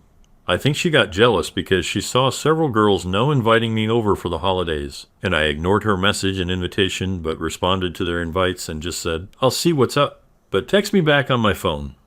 I noticed these women never change. Toxicity even up to adulthood. She likely cried to her girlfriend, and then she attacked me as if she wanted me to be the bad guy, because this girlfriend is the same one who told her I was no good, and then years later hooked her up with the guy she married who cheated on her. So, this girlfriend is trying to play the hero again to save face, a true manipulator who doesn't like to feel guilt. I wonder if she is a sociopath or psychopath. Wait, this crazy friend hooked up with your ex's husband. Were they still married when this happened? Was this after? She is still friends with someone who cheated with her husband. No, her crazy friend hooked her up, meaning she is the one who hooked my ex-girlfriend up with her no-good ex-husband. She is also the friend who in college told me I was no good because I was good-looking and weak because, as she claimed, I played football and would likely cheat on her. And what's strange is I barely even spoke to this friend, and she was always rude to me in person. Yet she was saying all these things about me that were wrong. When I met my ex, she was monkey branching. I didn't know it at the time, but she would tell me her boyfriend was a crap and cold to her. Made him out to be an idiot, and she had me hating him. Then when I was ready, she jumped to me, and then after that, she told all her friends and family I was being mean. She basically did what she did to her ex to me. I ran into her ex-boyfriend, and he was the nicest guy ever. He also had no clue she was saying all these things about him to other people and said it was hard to believe. I said no, and I logged into my phone and showed him an email she sent me from before, and it said he was a drunk loser who had no time for her and was a crap. He was shocked, and I was shocked too because he said that he knew of me. But she told him I was only a friend from school. I'll admit the only reason I don't block her is that she is watching me and hurting inside. She sees younger girls I know messaging me. She saw photos of my ex-girlfriends, and I know it's triggering her. I haven't replied or responded once. When I met her in person, she was no longer beautiful, the glowing young girl I knew. She kept saying how handsome I was and how she felt ugly around me and said, "Wow, you are so handsome." She wasn't getting the looks she used to in attention. She was like a weakened dog who was desperate for food or something. But I guess it was karma, and I was gentle with her and never yelled at her. I haven't responded to a single text or voicemail. She likely cried hard when I responded to my former coworker, who was gorgeous when she told me, "Hey, what's up, cutie? Haven't heard from you in ages, old man."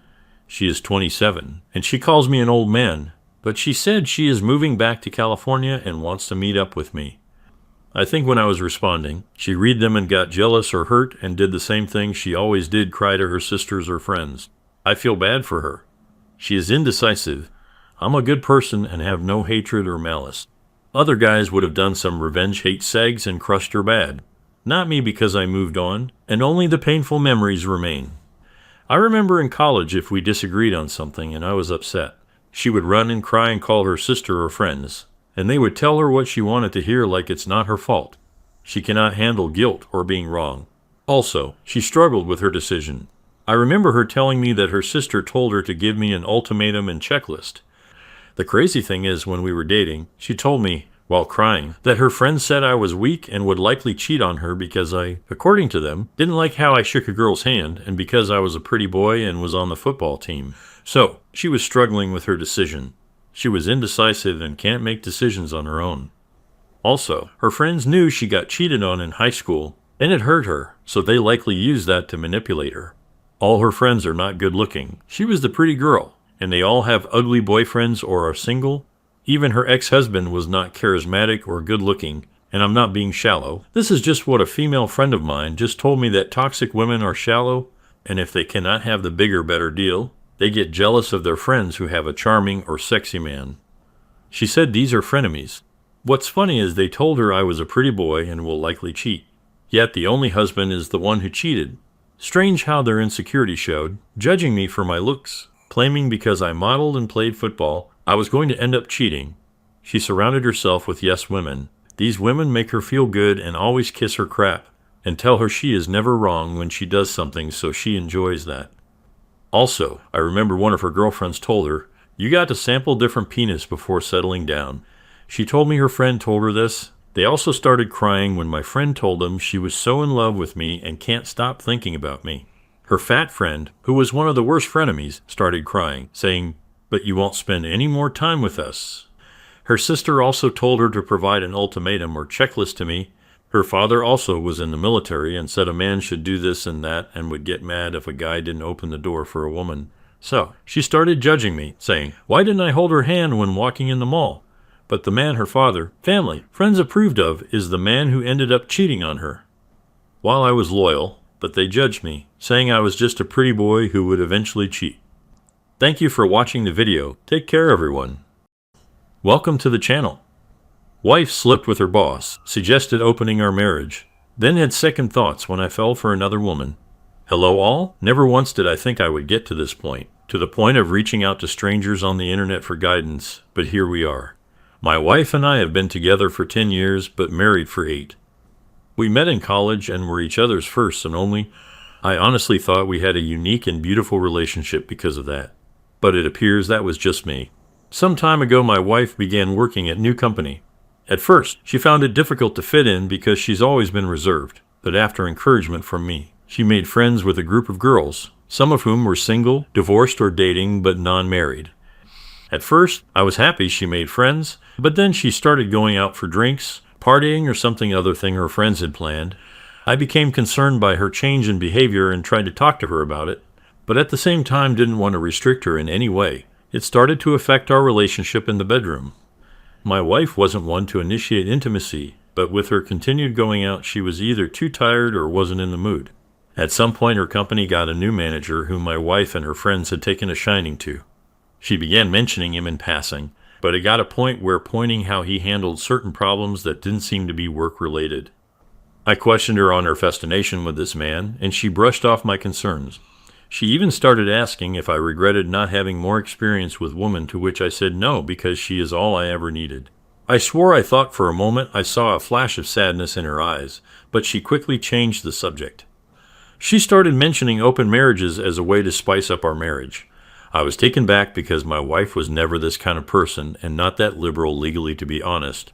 I at first refused and questioned if this had anything to do with a new manager, to which she denied, but said she felt like missed out, but at the same time didn't want to lose me. So this was a safer option. I warned her that she was playing with fire, then reluctantly and naively agreed. So we set some rules, mainly not to sleep with another person in our home. So for a year, my wife goes on dates, has one-night stands, then, as if I didn't see it coming, somehow is in some kind of relationship with that manager. I, on the other hand, had a few dates, but no one-night stands because, freaky, it felt wrong to me. My wife would ask if I was fine, but really wouldn't change her behavior. At some point, I felt the love I had for her. That pure special innocence of marriage was gone, and it was destroying me inside. I ended going on a date with an amazing woman who migrated over from South Korea. Conversation was effortless. She had wit of a lightning fast white crack and a smile that had one forget himself. This, of course, led to more dates until we were intimate. I honestly never had sex like I had with this woman. I never knew a woman could be so giving and make one feel so desirable. At first my wife thought it was cute, but as the months went by, she began questioning my relationship with my lover. I promptly pointed out that this was her idea, and even she was in a relationship with the manager I was concerned about. She was silent. Looked she wanted to say something but held her tongue. She began coming home early to surprise me with dinner and get the house extra clean. She so started coming to my workplace to drop off lunch and began to initiate intimacy in the bedroom. Honestly, if it wasn't for her opening up our marriage, which I'm also to blame for agreeing, all this would have had me jumping for joy. I barely gave in to her attempts at intimacy, and when I did, it was simply to get it over with. Something in me towards my wife died, and I could see she felt it too. I asked what brought on this change in her, what was different. The response I got was that she wants to show me that she loves me and is happy with me. I never intended to, but I burst out laughing. I asked about her little group of friends, her manager lover, or her one-night stands. She didn't respond that day and simply went to bed in tears. The next day I get home to find her waiting for me. She told me she wants to close the marriage, that this whole experience was a horrible mistake, that regrets everything and wants us to be the focus of our relationship again. I told her to be honest with me and tell me what inspired all this in the first place, and wouldn't you know it, it was her group of friends that planted the idea because of their numerous sexual exploits, and when her manager came around, he surprisingly supported that lifestyle and encouraged my wife to live free. Apparently, it developed into an emotional affair, but only got physical once the marriage opened. While like that makes it better, she described it as being drunk behind the wheel of a speeding car. It was thrilling and intoxicating, but the price of this decision has become too much for her to bear. She sees now that she never needed a comparison, that what we had was truly unique and special, but now she feels like she destroyed our marriage and any chance of a life together. I told her I might not to ever be able to see her as my wife again, and this made her break down in front of me. I simply held her in silence as she cried until she fell asleep in my arms on the couch. She has since left her job and cut off contact with all her friends and her manager, and even told me she's willing to spend the rest of her life making it up to me and work her fingers to the bone to be seen as a wife by me. But I haven't cut contact with my lover. My lover, quite frankly, makes me feel like a man, like I can challenge the world, and my wife hasn't in a while. Truth is, I don't know what to do in this situation. I would love to get the special feeling back if possible, but my lover basically saved me when I was at my lowest. Please help me. Forgot to add, we have our first marriage counseling session in a couple of hours. Not sure how that will go. Edit. Wow, didn't expect such a response. Thank you all so very much for your support and advice. I will post an update on our therapy session because quite frankly that in itself needs it on trade, but I will answer some questions. My lover is not married, but she does have the open marriage. 2. My intention for this marriage is still unclear, mainly because I feel as much as I love my wife, I cannot trust her yet. At the same time, I find myself unable to truly let go because of our years together. And the reason I agreed to counseling sessions was to figure out if I can come to a solution of sound mind and get off the indecisive train. 3. I didn't demand her phone at first because I didn't want to see an actual image of my wife with another man. The mental images in movies were bad enough, but to see the actual picture or whatever would have shattered me more than I already am.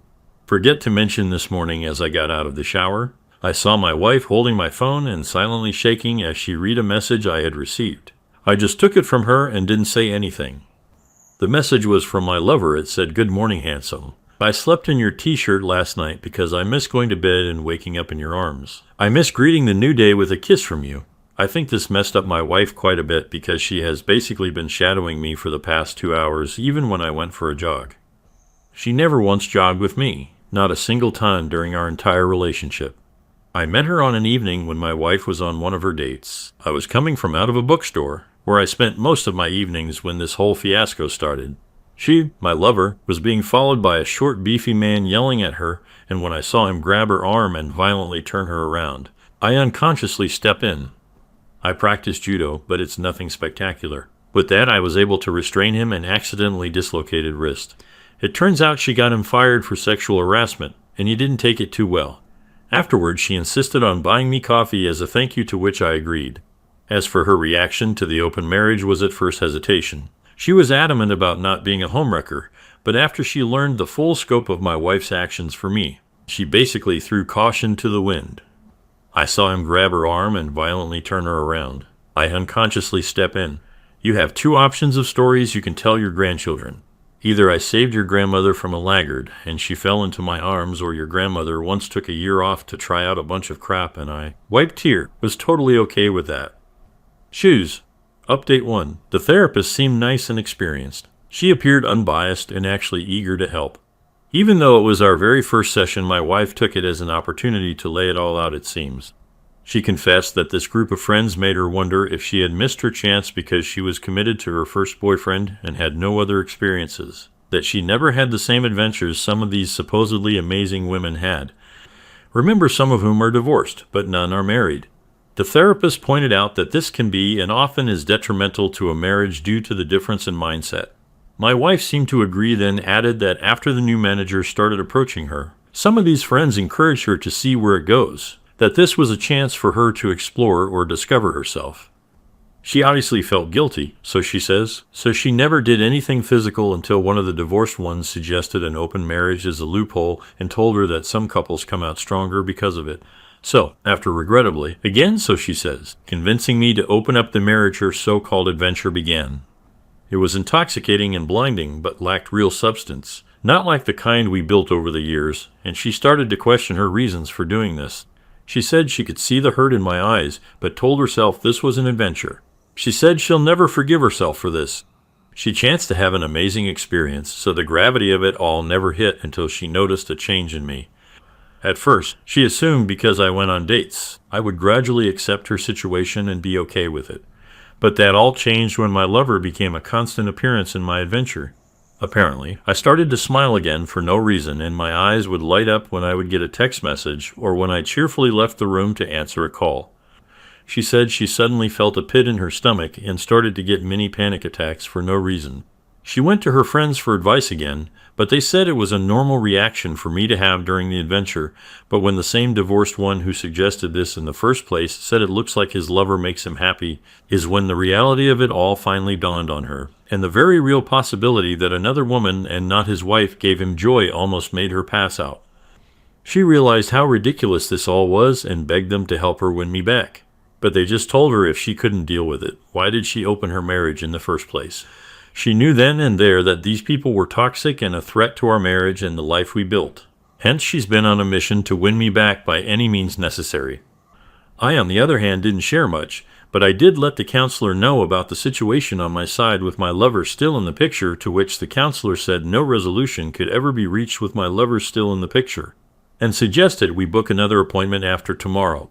The counselor did say it was unusual for someone to stay with their first this long and gave the impression that any storm can be weathered. I highly suspect she wants us to be one of her success stories. Sorry that it's long, but I figured I might as well give a full update. Edit. Well, like I said, my lover makes me feel like a man. What I mean is, when I've had a hard day, I am not greeted by cold indifference, but by a warm hug and a listening ear. When my insecurities play up, she encourages me that nothing is beyond my reach, more than anything. This may sound sexist, so apologizes. She gives me the space to be the man in the relationship. What I mean is my lover is of the belief that women were meant to do the things men can't do. Again, I think this has something to do with her culture. She believes men aren't as nurturing or compassionate as women, thus in her view gentle heart can calm a raging volcano. a Korean proverb or saying or something she believes that she should rule the bedroom and make it exciting, but never belittle me or encroach on my space in other areas. She believes men have far fewer needs than women, so once these are met, the man would basically slay the dragon for the woman. Now I must add she does believe in equal pay and mutual respect, but not the extremes that people seem to go to these days. Like I said, it may come off as sexist, but I think that's largely to do with her culture. Edit 2. Like I said, my lover makes me feel like a man. I assume you are in the West. In the West, there is a very, very small percentage of women who will happily do this for you. I managed to find one after years of dealing with the other kind, so I know what I'm talking about. You're talking about like 1% of highly in-demand women, and you've managed to land one. Now, let's talk about your wife for a second. She was a woman who had everything she wanted in life. But ultimately, she let an outsider tell her, here's all the reasons you should put the person who is passionate about you, your one and only, on the shelf, and open all your holes for a guy who couldn't give a crap about you, but definitely wants to have sounds like what you're doing with your wife and lover right now. Are you determined to be like your wife? Will you take a girl who is eyes only for you and let her hang out to dry because you've got some idea in your imagination who your wife used to be in your history, and will dump loving girl for someone who is married to you to check the got married box between affairs? If you are determined to be like your wife, then by all means, stay with her. Here's the warning. Your wife only wants you now because you look like a catch because another girl wants to steal you. That won't last after you drop Korea Girl. You'll be back to square one.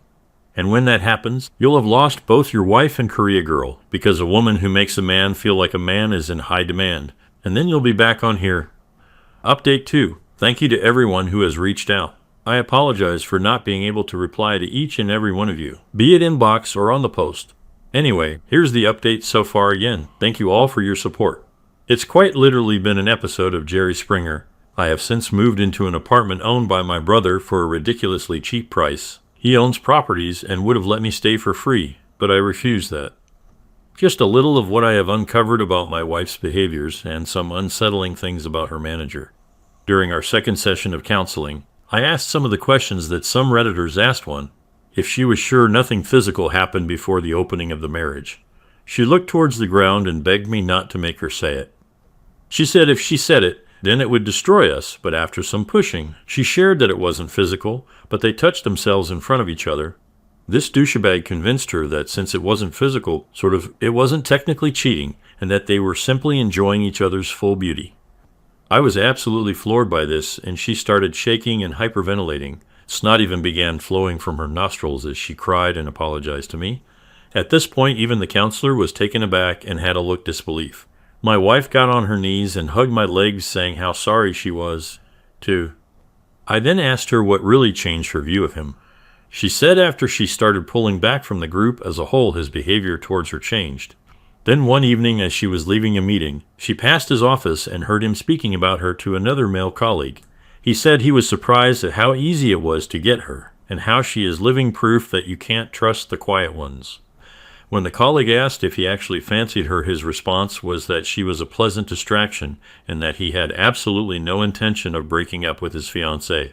He even added that this was simply to get it out of his system because the only woman who has ever understood him was his fiancée, and he didn't want to break up with her.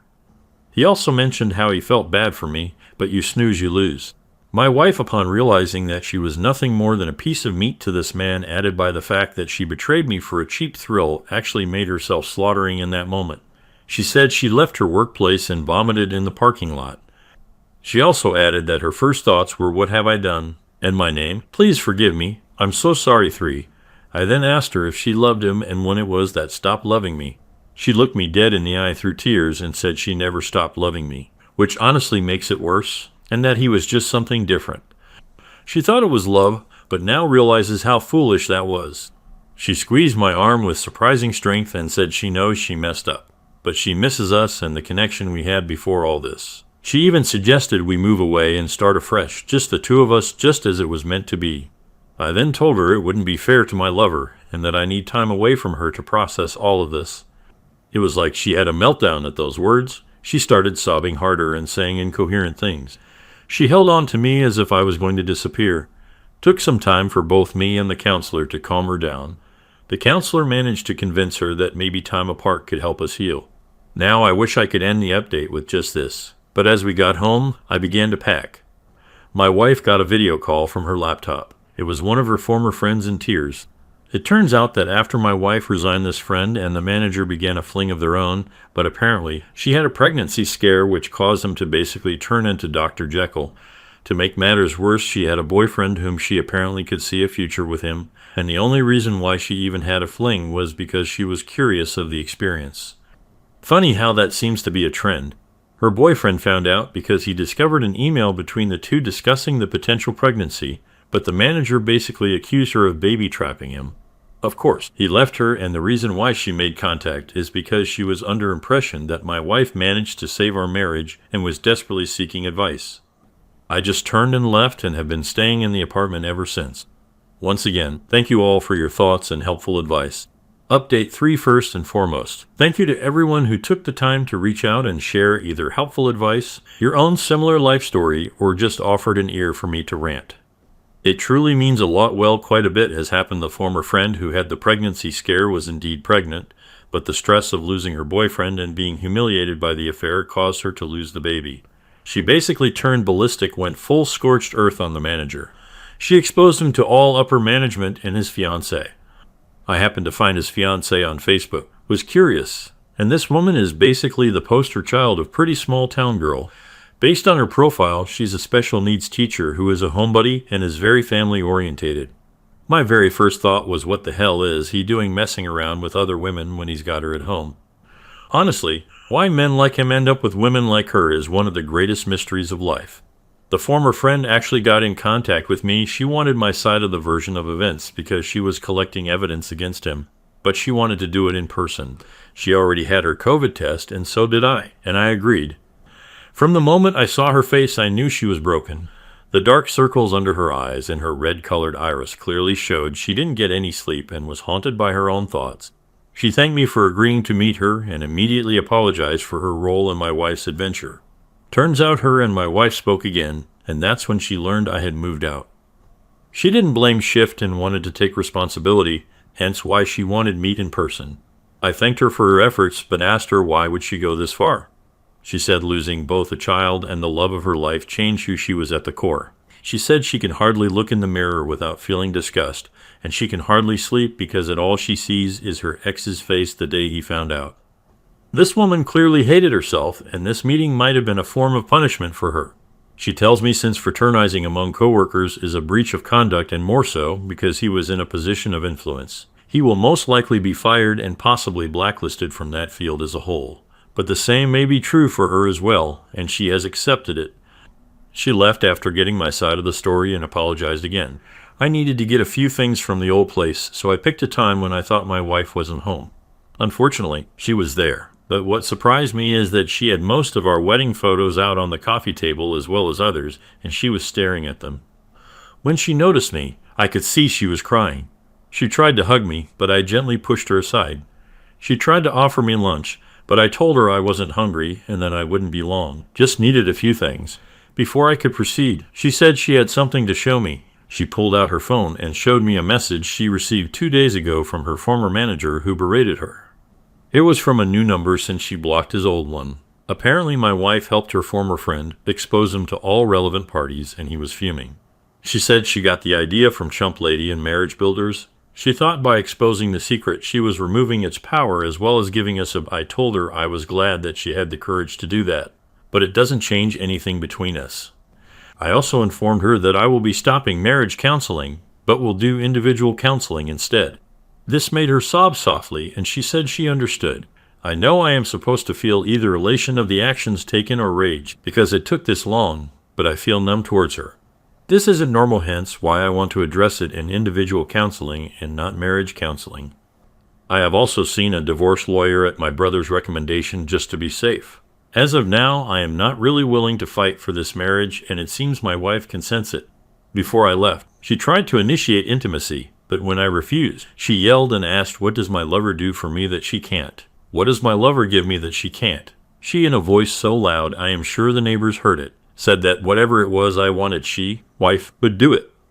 I shook my head and told if she still couldn't tell after all that's happened, then it's clear where our marriage is headed and left. This is where I am at least for now anyway. Thank you for watching this video. Life's twists and turns can be unexpected, but they teach us valuable lessons about ourselves and our relationships. Welcome to the channel. My fiancé asked for a one-sided open marriage, so I called off the wedding. 2 weeks ago, my fiancé asked me to go to therapy with her before our wedding. She was already seeing a therapist on her own and wanted me to go with her and have a talk before the wedding where we could be completely honest with one another. That sounded a little weird to me. I thought we were already completely honest with one another. After all, we were getting married in 2 weeks, right? Also, she was super protective about her therapy sessions, didn't really talk about them. I have never met her therapist, so to be invited there all of a sudden seemed a little out of place to me. The day comes, and I go there. But out of self-preservation, I had my phone opened and recording any audio. My fiancé was already there. I had to wait 20 minutes before I was invited in. The therapist greets me and shakes my hand. We have small talk. She tells me I am not at all the way my fiancé described me. I think she is trying to compliment me. Then she looks at my fiancé and tells her this may be harder than we thought. That absolutely weirded me out. But I am a calm and collected individual, and I don't react. Just kept that dumb smile on my face we all have in awkward situations. So the therapist starts talking, has a small speech I don't care to repeat. My fiancé takes my hand as the therapist starts telling me that we live in a modern world and that my fiancé wants us to have a non-conventional marriage moving forward. I smile. I am not sure what the hell that means. Through my mind, I am thinking she wants to talk how she will not be a slave to her husband. She will not sacrifice her work life, etc. Modern woman and girl power and all that. Nope, she is actually talking about how once we get married, she wants to be free to sleep with other men. The other non-traditional type of marriage. I forgot it's 2018, but she loves me a lot and would not be comfortable with me having the same benefits, because she would be too heartbroken knowing that I find other women attractive and that one of them could steal me from her. So, I let them finish talking. They were very fluent, and they got more confident talking, probably empowered by my lack of reaction, and because I wasn't saying anything. This was definitely something they have rehearsed. I then asked the therapist if she is licensed. This, by her reaction, was not what she expected to be the first thing coming out of my mouth. She said yes, so I told her to explain to my fiancé why we will not be getting married anymore, and why we will not continue being a couple starting immediately. I wished them good luck and left the office. Now, I want to report the therapist. I am not sure if I have to report her to the clinic, or is there a board that supervises therapists? I don't think they're planning an attempt to corner me as professional conduct, and I want her to pay for the misconduct. That session did not sit well with me. To be clear, there would have been no positive outcome to this talk my fiancé and the therapist had with me. Even if she wanted a completely open marriage, where I could sleep with other women, the outcome from my part would have been the same. That is not a marriage. That is a sham. It also dawns on me, she might have cheated on me. Now that I have this clarity of mind, certain things don't match up, so I was a fool anyway. I listened to the recording, and I still can't believe what was said there. Anyway, I called off the wedding. I am a very easygoing guy. There are no fights with me because I am not seeking them. There are no conflicts, enemies, because my life is guided on principle and common sense. That might have given my ex the impression I will be easy to walk over, like a doormat. But she is an idiot for thinking that. Having listened to the recording a few times, I am confident the therapist recognized I am not how my fiancé must have described me in their sessions. Hence this may be harder than we thought. Now that the wedding is no longer happening, people are starting to ask questions I am not comfortable answering. How do I navigate this sea? I am sure my ex is doing damage control, but I have the recording, and if she goes too far off the path, I will not shy letting people know what she wanted us to talk about. But my parents and family also want answers. and I am not sure what BS to tell them. I don't want them to think I am an idiot for allowing my ex to get to this point, where she was so confident that she straight out told me she wants to F other dudes. She is also blowing my phone, my best friend's phone, my brother's phone. We can work on this. I didn't understand what they were telling me in the therapy session. She will do anything to fix this. It was the therapist's idea. She was against it, etc. Last cry of a dying siren. All her cries fall on deaf ears, and I am the owner of said ears. We were also working to get a loan to buy a house. But I canceled everything. I basically erased any ties we had financially, or otherwise. Her current plea is that in therapy she exposed her insecurities about our sexual history. I had considerably more partners than her, and the therapist came up with the idea we should level the field. Regardless of the truth of this, that therapist gets reported once I figure out where to do it and what to say. This post is mostly a rant, but I would also want to know, how would you handle the questions of friends and family? My ex is certainly doing her own damage control, and I don't want to be a he said, she said. I do have the recording, and am wondering if I should send it to the interested parties. My ex doesn't know I have the recording. Update. It has been an interesting 2 weeks since my initial post. Monday last week, I talked with a lawyer at work about the situation with the therapist. He looked at me like I was bullcrapping him and asked me if this was a prank. So I asked him if he wants to hear the recording. Damn right, was his answer. I talked again with him the next day. At the end of it, he noted a few things I didn't pay attention to. On the recording, the therapist was always saying we think, we want, we talked about, we decided. Not once did she say your ex here asked me to talk with you, or your ex wants you to know, or anything like that. It was always we this. We that. He also asked me what my end game is. Do I want to sue? He didn't think I personally have a case, to which I agreed.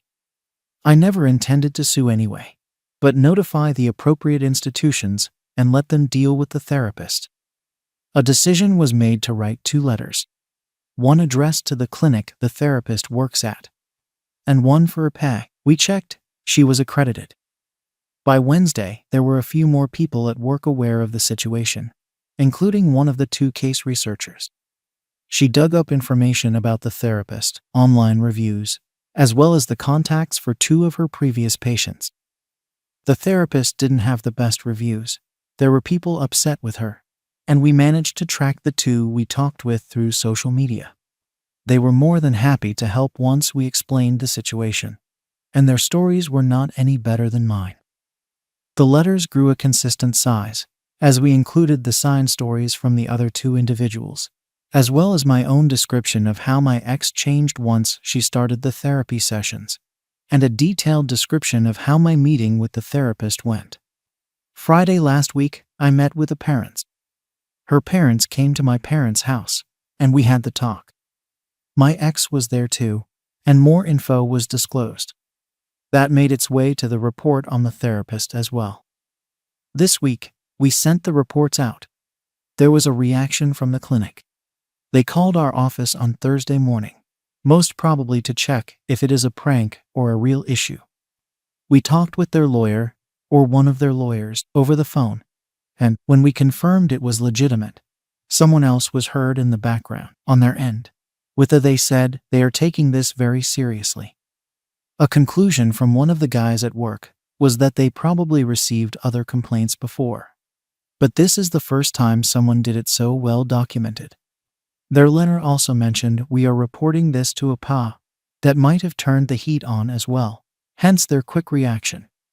I don't know what the result of this will be, and I consider my issue with it closed. However, having talked with the other 2 individuals that were treated by this therapist, I sincerely hope she is at least investigated, because she sounds insane, and with an agenda. She ruined their relationships as well. One of the individuals was a woman, for the record. Then, my ex and her parents. Friday last week, my parents called me and asked me to give them a visit after work. When I did, surprised, my ex and her parents were there too. My first reaction, seeing their cars in my parents' driveway, was to flee. This meeting was supposed to be on my terms, but she attempted to take the reins to it. That was not going to happen, let me tell you. My ex was waiting for me outside. She looked very good. If there was ever a girl you'd like your parents to meet, she was the image of it. She told me they are here to talk with me and see if we can fix this. They as in her parents. She either never told them what happened, or she gave them a version of a story they were not buying. She had a journal with her. She told me she started writing in it before she began therapy, and continued writing in it until that Friday morning. That I should read it, and it will clear out all this mess. I told her this is not a book club. I wanted to go inside and get the circus going. But she asked me if I can give her 10 minutes. She wants to talk with me for 10 minutes before I talk with her parents. And she kept handing me her journal and started crying. And then my sister showed up. And then my ex's sister showed up. They were already there and came out to check on us. So I took her journal, went inside, said hello, and leave my ex in the back of the garden to an as isolated portion of my parents' garden as possible. They have a large garden with a lot of trees and benches. She quit her job. The stress was too much, and she had a breakdown. It escalated, never got better. She is no longer seeing the therapist. She started seeing the therapist for work-related matters, but somehow it turned into matters about our relationship. And it stayed focused on the relationship because it was the only thing the therapist seemed interested in. She never told her parents why she is my ex. She is seeing another therapist now. I just listened. She turned the discussion from her to us. Told me I would be in control. I will be managing the finances. I will receive access to all her devices. I will be able to track everywhere she goes. Any property we will own will be in my name. She will do anything I want to trust her again. Basically things she said in her messages over the last weeks. She enumerated more things than the ones I mentioned. I don't know how she thinks that would be a healthy life for either of us. I asked her if she cheated. She told me she had the opportunity to cheat, but she had never. I believe her. But it also angered me. What does she mean she had the opportunity? If you are in a committed relationship, you don't put yourself in a position where you have this opportunity. You don't want this opportunity. Unalive someone today. Why? What were you doing that there was such an opportunity? Why call it opportunity anyway? It makes it sound like something positive. That pretty much ended our 10 minutes, and told her we should go and talk with our parents. So, we did.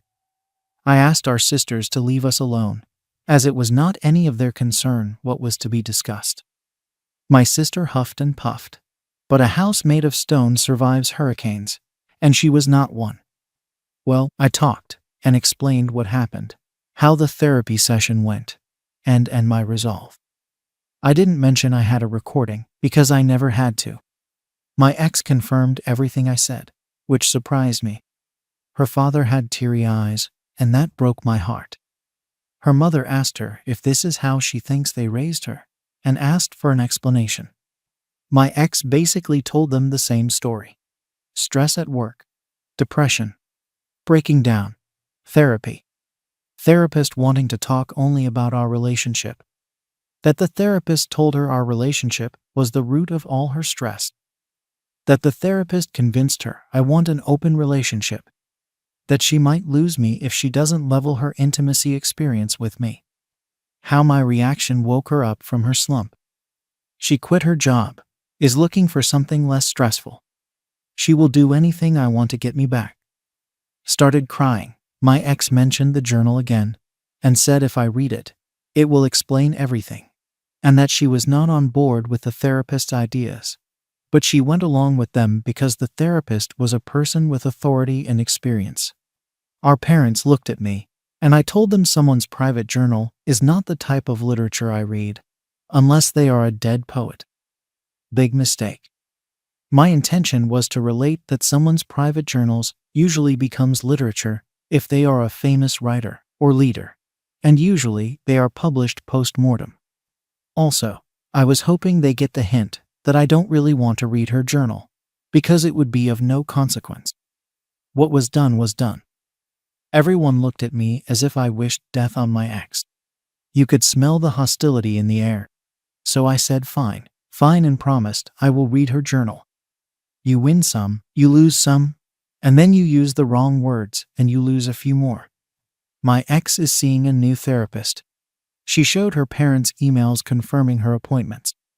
He's an older dude, with a white beard like Freud. I searched him online. He is married. He attends conferences. He wrote a few books. They are on Amazon. Ha, seems like a solid character. Can you kids work this out? This was the second thing that angered me that day. As if this is child play, and we should just listen to the adults. We are not old enough to be in control of our own feeling, and we should definitely not be the ones to decide what we consider a betrayal you can't recover from. We are just kids, and we should just work it out. So I won back some ground on the Dead Poets Society remark earlier. And this is how the day ended. We've known each other for 9 years, and have been a couple for 5 years. Even if there are legitimate reasons behind her behavior, how do you go back to being the same? This wasn't even a reset. My way of thinking about my ex has been fundamentally changed. She became a stranger I know a lot of things about. Sure, I still find her attractive, very attractive. The way she looked last Friday was amazing, no denying that. But it was also calculated. I am not going to lie myself here. Hair done the way I like it. Dress that I bought for her. The shoes I like the most. A hint of the perfume I gifted her, etc. The journal. It's on my nightstand. I haven't read it, and I probably never will. I did look through it to see if it indeed is a year old, and it is. The way the page is folded, the ink is clearly older on the first pages, and you can see it progressing through the pages. The pen she used was attached to the journal, and I tested it. Looks like the same ink. And the ink level in the pen is consistent with how much I assume the pen has been used for the last year to write the journal. It is not a fake. Everything about it is consistent with a year's worth of wear and tear. I don't see what good reading it will make me. A tool to play with one's mind. Well, not really. I don't think a year ago when she started writing it, she intended to use it as manipulation. If what she told me is right, her new therapist suggested the idea to share the journal with myself. As for how I am handling people that are too curious about why the wedding is off, we had a huge difference of opinion that we could not find a solution to, more or less. But if her sister finds out why, and this is more than likely, because her sister is very close to their mother, everyone will find out the real reason why. Our parents want us to meet again next week. They told me to read the journal, and maybe that helps. Maybe we can work on it. Start again, fresh, since we have so much history. She will get treatment. She will get better. She still is the same woman I fell in love with. But she is not well right now. They can tell I still love her, or else I would not be so theatrical. Their words, not mine. I don't think I will meet them next Friday. Damn, she did look amazing. I would like to thank the community for the support and help. It was enough to help me put together a plan of action regarding the therapist. Thank you to those who provided resources and information about what to do. Thank you for watching this video. Life's twists and turns can be unexpected, but they teach us valuable lessons about ourselves and our relationships. Welcome to the channel. Redditors who have slept with your friend's parents. How did that happen? What was it like with the parent/friend afterwards? Did your friend ever find out? I have a friend whose mom was always really nice and bubbly. We'll call her Jane. I've known Jane since I was 13. I was friends with her son in junior high, but that's about it. We'll call him Sam. Well, as Sam and I grew apart, my mom remained very good friends with Jane, so I would still see her quite often. Jane had a few boyfriends through the span that I've known her, but never for more than a few months, and never any plans for engagement or anything. So, as I grew older, Jane became nicer and touchier-feely. I, however, always wrote this off as my imagination. On top of this, Jane would often comment about how I was growing up to be such a tall, handsome young man and would compliment my muscles or let me know she liked my new haircut. Basically, I noticed Jane was paying a lot more attention to me than seemed normal. When I was 19, almost 20, I was working for a job that didn't have many hours to offer. Jane, being a single lady whose only son, Sam, left for college, insisted that I could do yard work and such around her house and she would pay me for it. I wasn't opposed to this, seeing as I needed money.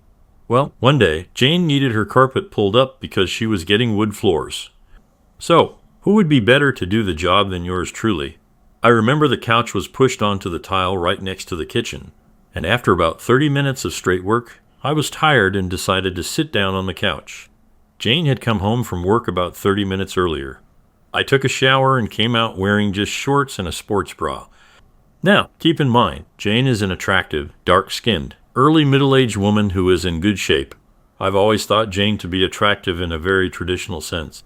On top of this, Jane has glorious breasts. So, she comes out and says that she would help me get the job done. She went on to joke about how sexy I looked as a blue-collar man, and how she loved a man who was capable of hard work and wasn't afraid to work up a sweat. She joked like this for just a minute, then playfully sat on my lap while I was on the couch. This wasn't completely shocking to me, as I've known her for a while and she was always a flirtatious woman. While she was on my lap, I couldn't help but quickly look at her cleavage that was pressed against me. She noticed this and giggled and playfully scolded me, but went on to say that she didn't mind. This is where things got real. She then straddled me and pressed her breasts together right near my face and said, "I'm used to the attention," and asked me if I would like to feel them. This caught me off guard, so I said no, even though I really wanted to. She wouldn't take no for an answer, so I did. I lightly touched her breast with one hand and then pulled back. She then said, "Oh, come on. Really feel them." Jane took both my hands and pressed them against her chest while she rhythmically massaged my hands against them. I was staring at her breasts, but I could feel her staring at me. While she did that, she began to stir her hips and I could hear her breathing pick up a little. Then she pulled up her sports bra, exposing her breasts, and began full-on dry humping me. I was crazy turned on and began sucking on her breasts. I won't go into more detail, but this quickly turned into me banging with Jane. I continued for a while to go to Jane's house to do work, and we banged a few more times after that. We never discussed it, but it was obvious we would not tell anyone of this, especially Sam or my mom. After a while, I got a better job, and Jane became involved with another man. It's as if nothing ever happened, which I honestly prefer. I still see her fairly often, but she's a very cool person, and nothing ever seems awkward or anything of that sort. Overall, it was an awesome experience. So, there are so many people on Earth that this is bound to happen to at least one person, right? So, until proven otherwise, I'm going to choose to believe op on this one. It's a spice you want to start out with, folks. Story 2. His parents had just broken up, but for some reason she stayed temporarily while her new boyfriend got an apartment. Saturday night bonfire. Drank too much, stayed up late, 2 a.m., smoking alone, and she came out. Nothing weird because she's a smoker and a night owl. Stood next to me before asking to sit on my lap. I made eye contact with her and she just started making out with me. Ended up banging her in my friend's bed while he slept on the couch. I vowed to never speak of it again. Story 3. I was about 19 at the time and I was training to go into the military, so I would constantly go running in preparation for basic. A few of my friends who were also in the program wanted to join me, so we would frequently meet up during the week to go, and quickly became good friends as a result.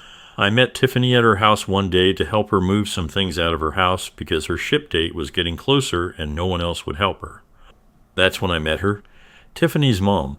When I first met her, I could feel instant attraction towards her, not only because of her looks, but because of her personality. She was getting a stripper pole installed in her house for exercise purposes. So, being 19 at the time and my teenage body vigorously coursing with testosterone, I thought that was the hottest thing ever. The more I was over there, the more I noticed that my constant stares were being returned by her mom. This continued on for a few weeks with occasional flirting and subtle advances until my friend's ship date arrived. In order for me to move on to the next part of the story, I have to explain how the whole process of leaving for the military works. So, the night before your ship date, they put you in the nearest hotel, closest to EMS, and the day after, you process, swear in, and ship out. Her mother wanted to get a room in the same hotel so she could be there for her in the morning, and she invited me to come along with her. Of course, I accepted her invitation. We all hung out in Tiffany's mom's room until Tiffany's curfew came and forced her to go and left us alone. We bought alcohol. Well, she bought us alcohol, and after a few drinks and some not-so-subtle advances, we banged. It was the best banging I've ever had to date. After that night, we hooked up a few more times, but it ended soon after. I don't think Tiffany ever found out, but I'm not sure. I'm 23 now and haven't really talked to her since. Whoa, whoa, whoa. I thought the whole stereotype about the military was that you leave and then your partner bangs someone else, not your mom. Opie, I think you messed something up here. Story 4. I banged my best friend's mom for about a year. Her husband was cool with it and a bit jealous. She was doing an 18-year-old, and he wasn't. I'm going to be a bit guarded with the details, but she ran a business that involved traveling around parts of the country, and I was employed by her. Because I was out of school and an employee, her son never put two and two together. I would travel with her and stay in hotels with her. So, it was the perfect cover. I don't really know how it started, but she and I hit it off. She asked me once if I wanted a BJ or to be made love to. She's the only woman that has ever successfully sucked me off to completion. It was frickin' wonderful. Most awkward moment was definitely when she said, "That's where Johnny came from," as I stuck it in her. Little narrator sidebar here. Bro, what? Why would you say anyway? 20 years now? You know that saying about older women really knowing what they're doing? Totally. Frickin' true. Story 5. Whoa, a lot of dudes in here banging their friends' moms. I guess I'll contribute in the name of gender parity or whatever. I banged a friend's father. I went to a pretty elite boarding school. I wasn't rich, but they reserved some spots for local students. I think they might get tax breaks for it, or they're currying favor with the townies. I was bright enough and my parents made decent enough dough that after the scholarship they offered, our family could afford to go as a student. A lot of the students are kind of privileged. They're rich types. One kid would get dropped off in a helicopter at the beginning of term. They're very 1% why. I made friends with one girl. She came from old money, but she was a bit shy and awkward and unsure of herself. She didn't make a lot of friends her first year at school, and so we were pretty close. The summer between then and college, she was getting really anxious about starting over again in college, and losing the friends she had finally made in high school, and so she begged me to come spend the summer with her in Europe. Her parents, divorced, had properties in Europe. Her dad had a villa in Spain, and her mom had some flats and apartments somewhere else. She had grandparents in Switzerland or something, too. She bounces around there in the summer. I couldn't really afford to go. I was saving for college, but she's a huge daddy's girl and gets whatever she wants. So, she eventually got him to buy me a plane ticket. I'd never been and had been surrounded for the past 3 years by students who were all well-traveled and figured, hey, it'll be my one opportunity. So I went, joined up with her in Spain. It was just us for a little while. We had a great time. We drank by their pool. We toured some of the nearby cities, drank a lot, partied a lot. Her dad arrived during my last 2 weeks visiting her. Never met her dad before then. I think he was early 40s. He looked pretty young. He was sending out the vibes that he was interested, and I was flattered. He had a handsome, distinguished kind of look, and I've always been a sucker for that. I had mad teacher crushes. Now I have mad professor crushes. He was very free with his compliments, and I liked the way he looked at me. It made me feel very powerful and sexy. We were out on a friend of their boat for an afternoon. We were drinking and having a great time. I was wearing a very, very small bathing suit. We were all in the water having a great time, probably 7 or 8 of us, and having a water fight. He kept trying to dunk me. He would have his arms around me, and I would shimmy and shake and squirm, and he was hard as a rock. When we got back to their place that afternoon, my pal decided to have a nap. She was worn out from the sun and the wine. I decided to take matters into my own hands. Fortified with some liquor, I changed into my fanciest bra and panties and strolled into his room and asked him if he wanted me. He said yes. He was fantastic in bed, and we continued to bang on and off the next few weeks. He was very sweet. We ended up canceling my flight home and spent a week with him in Paris instead. I never told my friend. She thinks I still went home right after Spain. I saw him a few times in college when he came to my university city if I was single. He would take me out to dinner, and we would bang in luxury hotels. It was all very swanky for someone who was scraping up enough money for my college's meal plan. Once, he flew me out to see him in the city he spends most of the year in. It was a weird arrangement, and I think people would be pretty judgmental of it, but ultimately, it worked for us. Never told his daughter. She's kind of an oblivious sort, so the likelihood she would figure it out is slim. Haven't seen him in 8 months because I needed to get serious about my school, and he was getting serious with another, more age-appropriate woman. Hey, some people may judge it, for sure, but at the end of the day, it was consensual. Casual. Seems like you were both having a lot of fun, so I can't really knock it. Good for you. Story 6. I was high and had been drinking, and she pretty much took advantage of me. Fast forward a few months, and I'm drunk on my friend's sofa. Everyone is in bed, and my friend's mom comes into the room and starts trying to kiss me. I'm pretending to be asleep when my friend comes in and goes crazy. Stuff starts to get thrown around, and I leave pretty quickly and call a taxi. That person still hates me to this day. I figured it was easier for me to be the jerk than for things to get even more complicated for my friend and their mom by me being honest. Story 7. My friend's mom was in an open relationship with her husband. They were always the cool parents. They were the parents who let us drink at their house when we were all 17. They taught us the do's and don'ts of getting drunk. They were basically our party mentors. Anyway, my friend's mom had always told me how cute she thought I was, and would joke about how she couldn't wait until I turned 18. I would flirt back occasionally, and one night we did some hand stuff while my friend was sitting 3 feet away. She never found that out. So, the day before my senior year in high school, I decided I didn't want to be a virgin anymore. I text her and ask if she wants to hang out. She says, sure, and picks me up in the family minivan. We drive out a little way, we put the seats down in the back, smoked a bowl, listened to Kid Cudi, and then banged. I got the best head I've ever had to this date, and there was no awkwardness after. We even hooked up a couple more times. My friend had always told me, if anything happens between you and my mom, just please don't tell me. Which I totally understood. I wouldn't want to hear about any of my friends banging my mom either. So, 2 years later though, she finds out about it and luckily hasn't affected our friendship whatsoever. We still joke about it to this day. I want to know what those jokes are like. Like, how are you joking about this? You're sitting in the living room split-screening some shooter or something. There's some crap talk going on. Yeah, I banged your mom. And she just has to be like, yeah, you did. Story 8. Mom and daughter. When I was 18, I hung around this cute girl that was new at school for our last year. I would give her rides to and from school because she knew me from a mutual friend before she transferred to my school. I always had a crush on her, but she was pretty far out of my league. It was a friend zone kind of thing, but I didn't care. Anyway, we were pretty inseparable for a period of time. I would hang out on her front porch and her mom would always come out and talk with us. She was really, really attractive. Long, blonde hair, slender, and had that sexy, raspy voice. I would always joke with her mom in the room about her mom being hot. And she was recently divorced, so I think she liked the self-esteem boost. Probably a year after we stopped hanging out so frequently, I asked the girl if she wanted to go to my friend's party that he was having in the middle of a cornfield. She agreed to go with me, and we got a chance to catch up on the way over.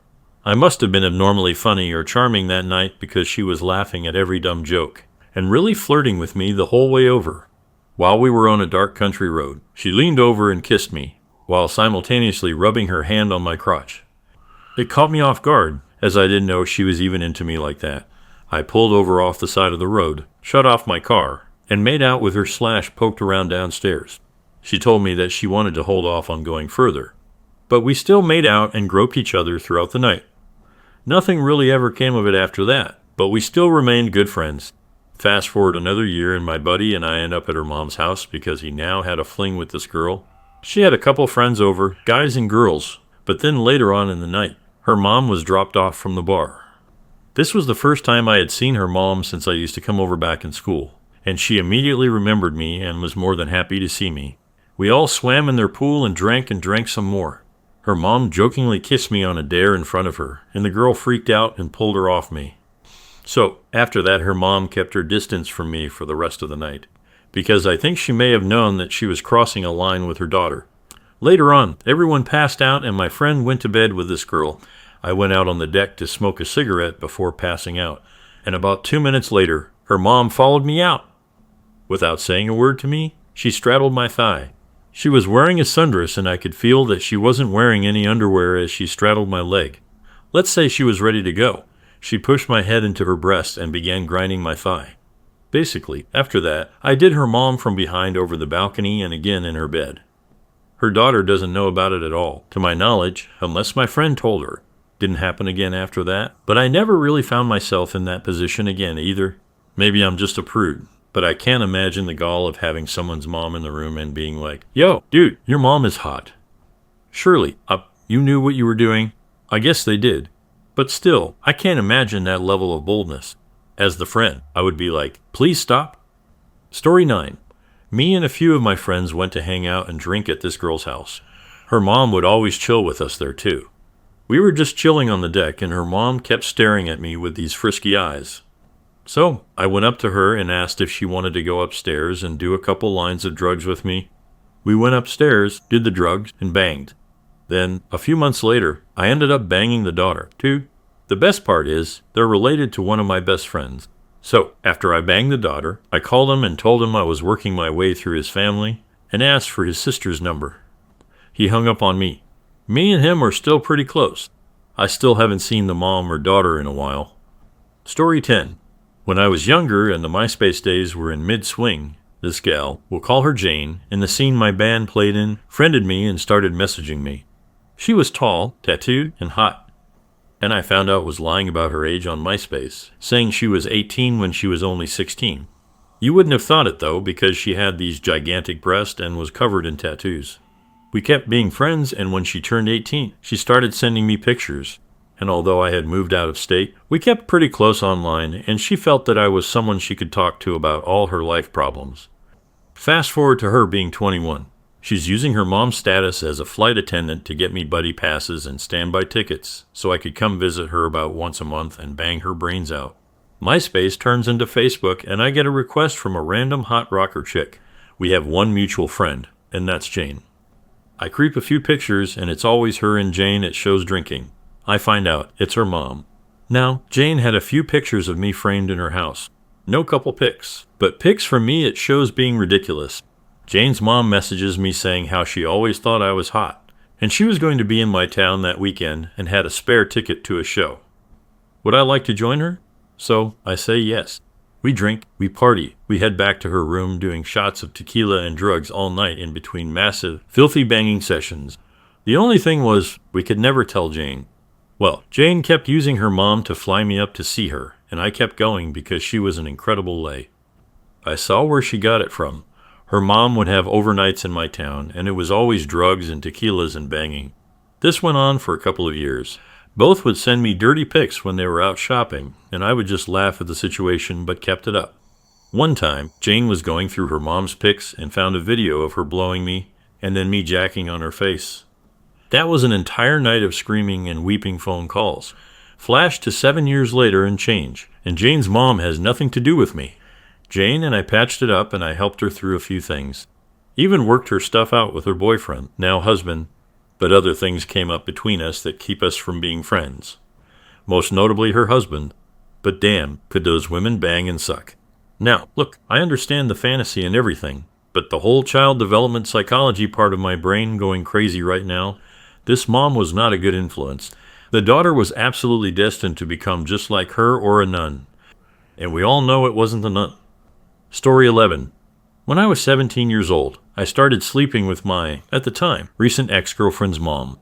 It all started one day when we were hanging out at her house, and she asked if I wanted to ride over to her mother's house to feed her dogs, seeing as she was out of town. Mother being my ex-girlfriend's grandmother. I agreed, so I got in the driver's seat of the Suburban and started heading toward her mother's. While on the way, everything seemed normal until she put her hand on my leg. I was caught a little off guard, but we were close, so I didn't think much of it. We continued down the road in a void of silence when she slides her hand up to my belt and starts unbuckling it and unbuttoning my pants.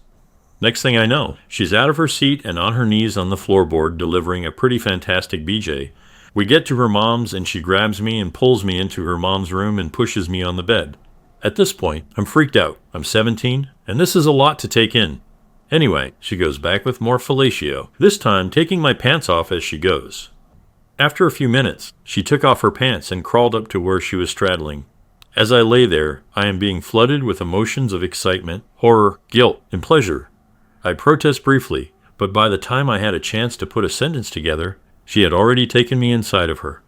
We finished up, admittedly, not too long after it began, fed the dogs, went back to her house where I smoked a bowl with her daughter. We didn't talk about it for a week, but it turned into a semi-regular thing for us for about a year and a half. Eventually, I cut it off, because I found a girl that I cared for. She lost her crap on me, and we haven't really talked since. Story 12. When I was 18, but still in high school, I had a trio with a married couple I met online. My first trio.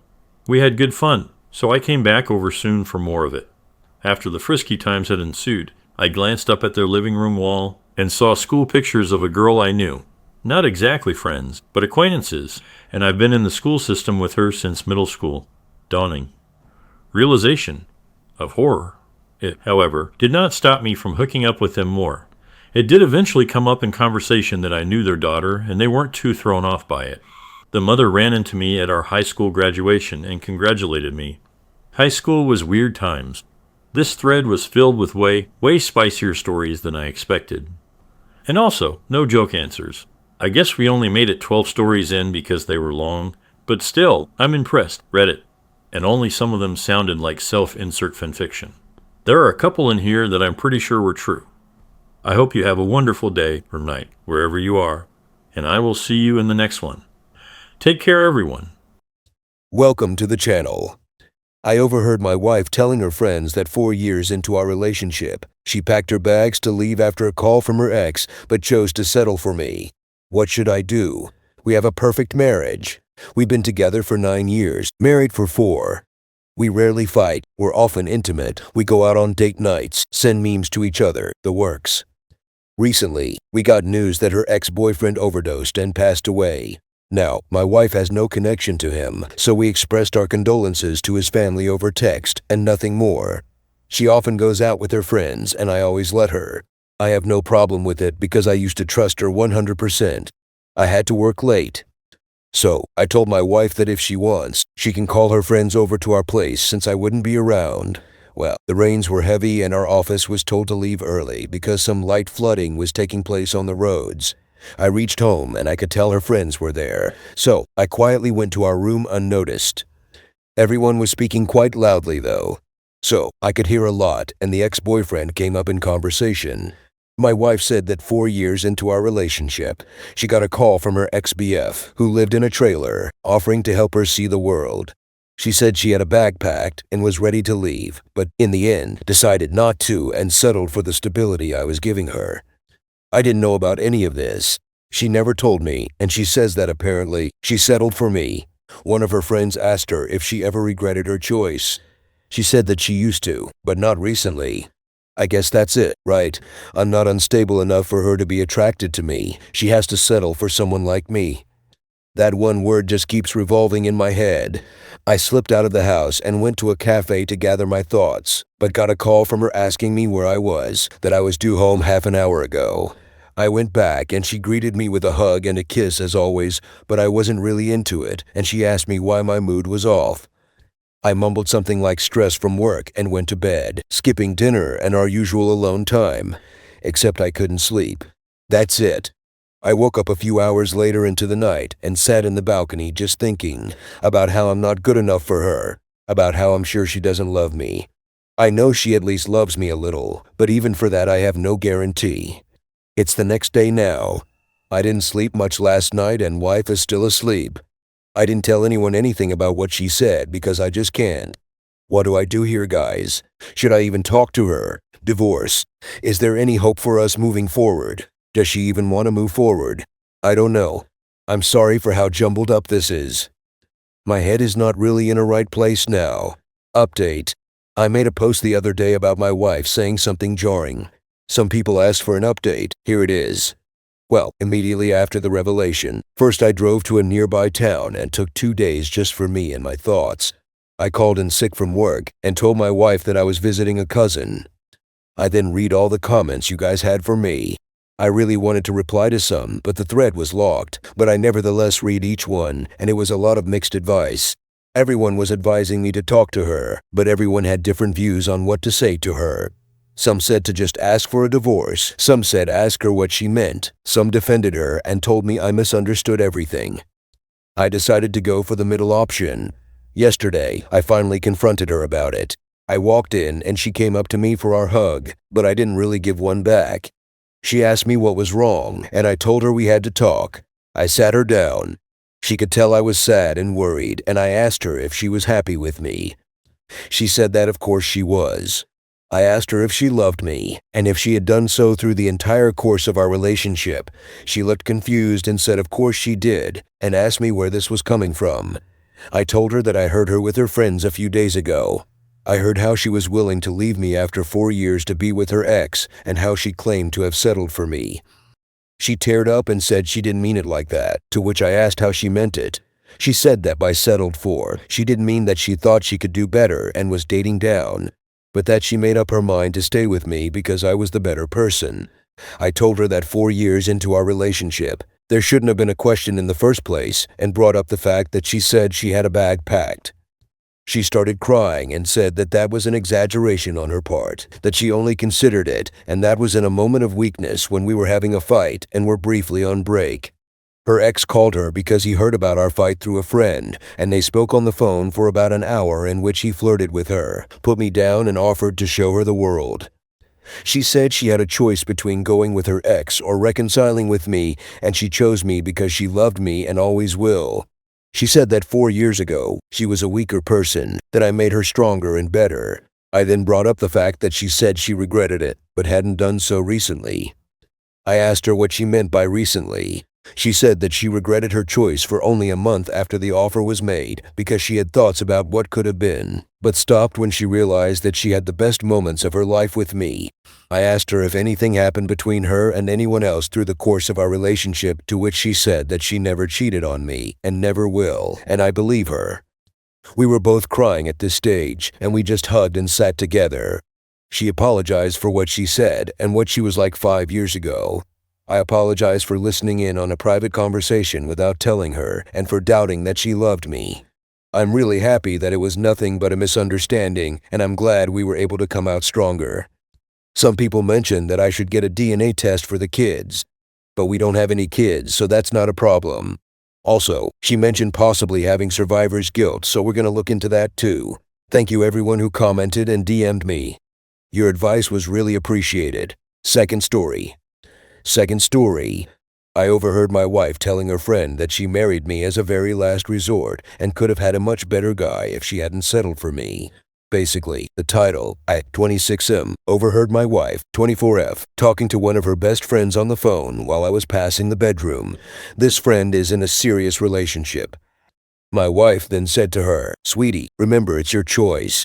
Don't settle for just anyone. That's the mistake I made. Who knows who else I could have had. My name was my very last resort, and now look where it made me end up." Hearing that honestly broke my heart in two. Does she even love me? Why am I being treated as a second base? Am I being dramatic and overreacting? I haven't said anything about it since. I honestly don't know what to do, but hearing her say has really made me upset. Thanks everyone for the kind words. Really has made me feel a lot better. Going to be talking to her soon. Also, I noticed a lot of people thinking this post is fake. I understand how it could be seen that way, but it isn't. I've been engaged to her for over a year and a half, and just 3 months ago we got married. Not really used to calling her my wife yet. Anyways, thanks for the advice everyone. It amazes me how people on the internet can care so much about a person they don't even know. I'm going to talk to her today. I will be updating you all soon after. Update. Just did one of the hardest things I've ever had to do. Today after breakfast, I told her we should sit down and talk. She was hesitant, but I said it was important. We went to the living room, and she said to me, "I already know what this is about." My post apparently made it to the front page, so of course she saw it after scrolling down a bit under popular. Of course, the waterworks started happening right away. I told her what she said had deeply hurt me, but obviously she already knew that since she read my post. Through her tears, she said, "I was just joking, I wasn't serious." She then went on saying stuff like, "I love you, I love you." I told her I can't be in a marriage where my partner doesn't love me the same way I love them. She tried to tell me that she loved me and that I meant something to her, but it was all bullshit. She said she didn't want to lose me. I told her I don't think this marriage was the right decision. And from there, I basically told her it was over. I told her I knew how she really felt about me and that it was fucked up how she basically played with my emotions. For all those wondering, we have no kids and I pay fully for the apartment we live in and I own almost everything we have other than her clothes. I even pay for her car. So, after all of this, she'll have little to nothing left. Before our marriage, we agreed to sign a prenup. And at that moment, I've never been so happy with a decision I've made in my life.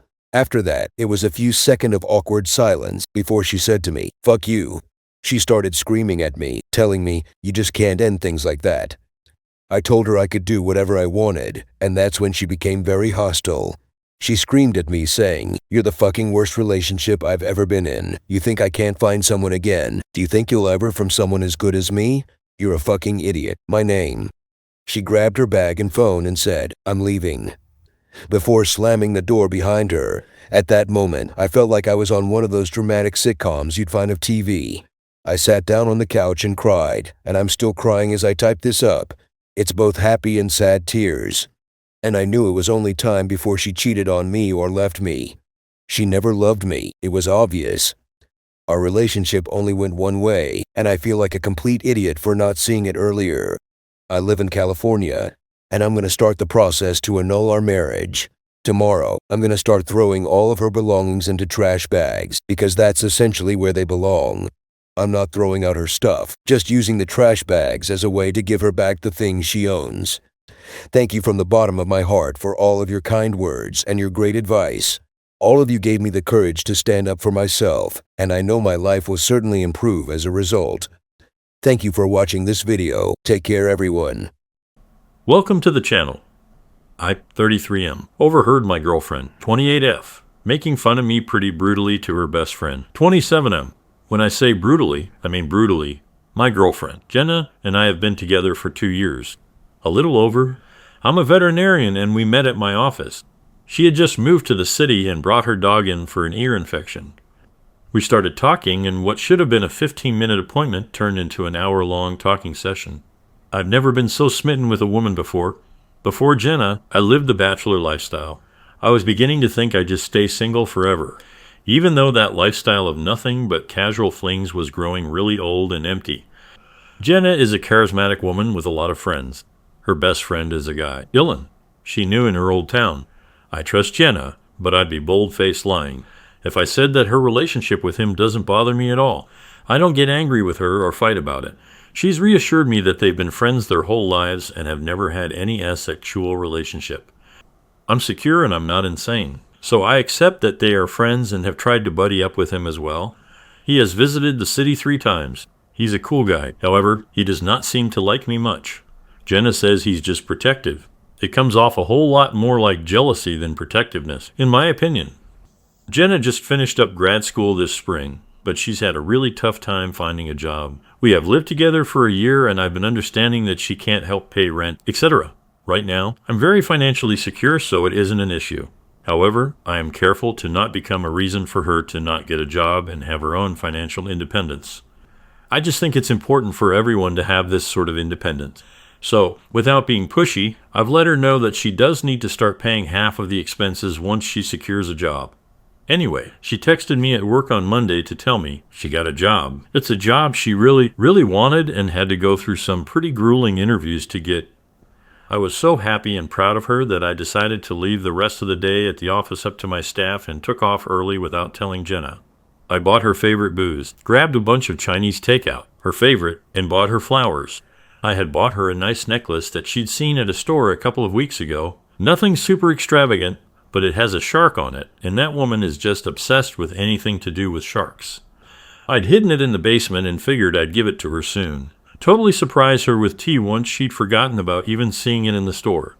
I got home and came in the side entrance to the basement so I could grab the necklace and then surprise her. When I came up the basement steps and opened the door, I could hear her talking on the phone. Normally I wouldn't stop and listen, but I heard her laughing uncontrollably, like belly laughing. It was pretty cute, so I figured I'd wait for her to get off the phone before I surprised her. She was talking to Dylan. Nothing new there. They talk at least once a week. Then I heard what they were laughing about. It took me a few dull minutes to realize that she was laughing about our S at X life. She said something about how no, he can't even compare to XBF. XBF had at least 3 inches on him. I feel bad every time I eat a baby carrot around him because it must be traumatic to see me chomping down on something the same size as him. It would almost be cute if it didn't suck so much. His body is amazing as long as he keeps his boxers on. Lots of laughter. So, look, I don't really give a crap what people on Reddit think about the size of my member. I do think it's important to say that what she was making fun of wasn't even true, which in my opinion makes it even more hurtful. I mean, I don't know about the XBF. Maybe he was a horse, but I'm very average. Just good old-fashioned average. Not going to upsell myself here. It's nothing to write home about, but it's also not laughable. I've never felt self-conscious. It is what it is. To hear her ripping me apart to this guy that she knows I have some concern about was just beyond hurtful. Hurtful doesn't cover it. She also made fun of me for being gorgeous, but not super smart. I'm actually highly educated. This isn't even remotely a concern of mine. I know I'm smart. Gorgeous and super smart with an average-sized Vietnamese? Thanks very much. I left after that. Did I throw the flowers out of my car window? Yes. Did I cry in a parking lot? Yes. I think she may have heard the basement door closed. Maybe she even saw my car driving away because she started texting me pretty quickly after I left, asking when I was coming home. That was Monday and I haven't brought it up. I don't know how. I think I'm still processing everything. It's horribly embarrassing and hurtful. Damn, I love this girl. Not saying I'm going to forgive her necessarily. I just want to stress how hard this whole thing is for me. I know I need to bring it up to her. But how? Any suggestions on how to start this conversation with her? I'm extremely hurt, and I don't know if I can forgive her for this. TL, Doctor, my girlfriend made fun of me with her male friend about our S at X life / my P at knees. Pretty hurtful stuff. I feel like a puppy that just got kicked in the face. Joking aside, I'm devastated. I was planning to propose in the next few months. Now I don't see how I can even forgive her and stay with her. Advice? Edit wow. Hey, thanks everyone. I just wanted to add that I definitely will be breaking up with Jenna. I grabbed a beer with 3 of my friends tonight and told them their sentiments match the majority of yours. Dump her and do it quick. I called my mom and told her about it. Yes, I told her everything. Embarrassing as it was, we are pretty close and I wanted to tell her the whole story, and I've never heard her so angry about anything. She knew I'd bought a ring for Jenna. I will post an update after I do it, probably tomorrow, though it may take me a couple of days to post about it. I'm going to be pretty wrecked emotionally. Thanks again for all the comments / messages of support and encouragement. I really didn't expect everyone to be rooting for me like this. Update, I, 33M, overheard my girlfriend, 28F, making fun of me pretty brutally to her best friend, 27M. When I say brutally, I mean brutally. Well, supportive Reddit strangers. I stayed strong and broke up with Jenna Thursday evening. This has honestly been the most dramatic couple of days of my entire life. I am exhausted. Things got pretty ugly on her part. Sorry that this is so long. A lot happened. At the suggestion of my friend, mother, brother, and many of you, I talked to her in a private but still public place. The thought behind it was that someone who can be so cruel and reveal herself as a liar is potentially capable of trying to turn things around on me and say that she left me because I hurt her or some other nonsense. I'd like to think she wouldn't do something like that, but who knows, especially after everything that has happened. Better safe than sorry. I thought about just boxing up her stuff and breaking things off with no explanation. But it has been over 2 years together. I decided the best thing to do is to confront her calmly and then hear her out. If she had an explanation, I wanted to hear it, even if it didn't change my decision to break up with her. So I took her to a wine bar in downtown that has those little individual booths with half curtains. She's been sugary sweet since Monday, which tells me she either A, felt guilty about what a jerk she was, B, thought I might have hurt her, or C, she just knew I'd been acting distant and was totally clueless as to why, so she dressed up really nice and, despite everything that has happened, I can admit that she looked stunning. She was also very affectionate and kept making a lot of S at XY comments about all the things she wanted to do to me later. Normally, my precious little baby carrot would have been thrilled by this, but given the circumstances, it was difficult to hear and act normal. I had rehearsed what I was going to say to her over and over, so as soon as we sat down and got our wine, I started. I can't remember word for word. My adrenaline was kicked in pretty high gear, so it feels fuzzy. I basically started by saying how much I've loved her, How she's the only woman that I've ever felt connected to so profoundly that I opened myself up to her completely and trusted her. I told her that she's the only woman I've ever thought about marrying, that I've gone ring shopping for. I left out the part about how I already bought a ring, and that I've actually imagined having children with in the next few years. She kept interrupting me to say or to tell me how much she loves me. Then I looked her in the eye and asked her point blank why. If she loved me so much, she horrendously made fun of me to Dylan. I have to say, the look on her face was a bit satisfying. As expected, she denied at first and acted like she had no idea what I was talking about. She said Dylan knows how much she loves me and that she's never made fun of me to him. I kind of just looked at her and said something like, "Come on, Jenna." But she still denied even after I told her that I'd come home early on Monday and had hurt her. It was pretty frustrating, but I kept my cool. I just told her that she and I both know she's lying, and that the things she said were unforgivable, and that I couldn't wrap my mind around why she would say things like that to anyone, let alone Dylan, especially because she was lying just to be able to rag on me. Still denied and acted like I was crazy. She said she loves me so much that she's not dissatisfied with our S@X life and would never say she was or complain about my size, and that she knows how smart and sweet I am. That's why she loves me. If I hadn't heard what she said to Dylan myself, I would have believed her. She deserves an Oscar for that performance. Some commenters asked if I was sure she was talking about me when I overheard her, when she was talking about her ex-BF of a dick. She said my name when she was making the comparison. I'm definitely sure that she was talking about me and that she was lying to my face about it. I told her that I would drive us home and she could grab the essentials she needed and her dog. My brother and his girlfriend would be at the house, too. I wanted to make sure there were other people there just to have witnesses that I let her get her stuff and didn't do anything aggressive or destructive. I told her I'd pack the rest of her stuff up and leave it out for her to get whenever she could. She was in total disbelief that I was actually breaking up with her. She pleaded with me, but my mind was slashes made up and I wasn't budging. It was hard not to cry in front of her, though when she kept saying how much she wanted to be with me forever and that she had planned to be the mother of my children someday. I own my house, and since Jenna hasn't helped with expenses by paying any rent or utilities, I wasn't too concerned about, putting it bluntly, kicking her out. She kept asking me what she was supposed to do and where was she supposed to sleep. I told her it wasn't really my problem anymore, and that she has plenty of friends she can stay with until she gets her own place. Basically, all of the furniture and decor is mine. She just has clothes/toiletry/ etc. To get out, all of the redecorating she did to my house was done on my dime. Then came the waterworks. She started crying and saying that she didn't understand how I could do this to her. She said she thought I was a nice guy about 1,000,000 times. I told her I am a nice guy, which is why I didn't just throw her stuff on the front lawn, change the locks, and give her no explanation. Then, I swear to you, this woman dug the knife in even deeper. She said she didn't know why she said those things to Dylan. She finally acknowledged it. And that maybe it's because Dylan brings out the best in her, and she's able to laugh about things that would normally make her cry. I guess like my peonies. I told her that it's really sad to me if what I heard was her at her best.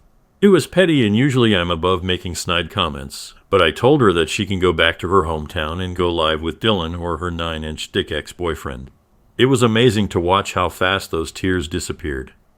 Apparently, I am an asshole. I don't know how to treat women. I'm a loser. My pee at knees is tiny. I'm going to be alone forever. She never really loved me and I was more like a friend, but she didn't want to hurt me, so she stayed with me. Makes a lot of she would have said no if I'd proposed. Again, I am a loser and an asshole, and in case I didn't get it the first time.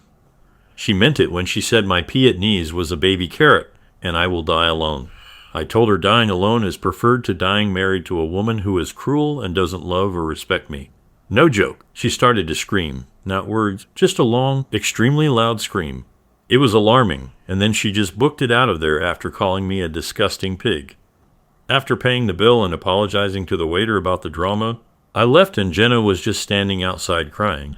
I know what she did was horrible and all the things she said just a few minutes earlier were horrible, but I still didn't like seeing her like that and didn't want to just leave her on the sidewalk. I'm in New England. It's already pretty cold here. So, I told her to let me give her a ride back to the house so she could get her stuff, but that she needed to leave and go stay somewhere else. As soon as she packed a bag, she agreed, and we didn't talk at all in the car. Talk about an awkward ride. My brother and his wife were at the house when we got there. His wife stayed inside while Jenna got some stuff together and my brother waited outside with me. That went by pretty uneventfully, and she had a girlfriend come pick her up. I got my key back from her before she left. She texted me throughout the night, and the texts ranged from sorry to sad to angry to really angry and back again. I didn't answer any of them and only texted her yesterday morning to tell her that her stuff was on the porch and that she should come pick it up while I'm at work. I didn't hear from her all day until it was almost time for me to go home. Pretty nasty text wishing me about every ill you can wish a person. I didn't answer. Well, I came home to a disaster zone.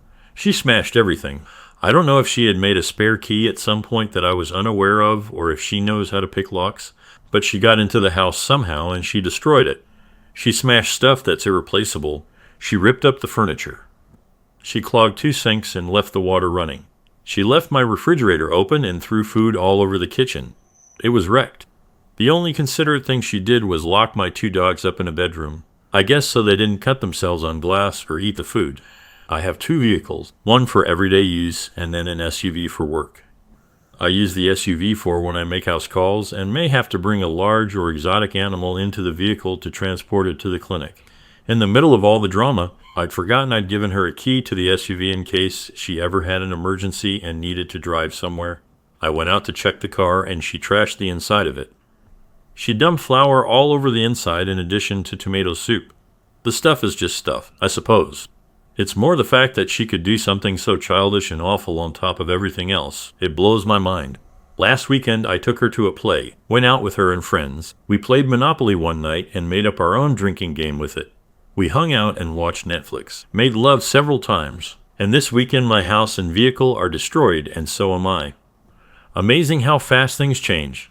Not my finest moment, but I was so pissed off that I got right on to Costco's instant delivery and ordered 25-pound bags of baby carrots and had them shipped to her friend's place.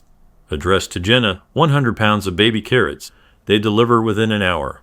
I got a slew of interesting and insulting texts from her that evening. Yes, it was petty, but the only regret I have about it been that it was a waste of food.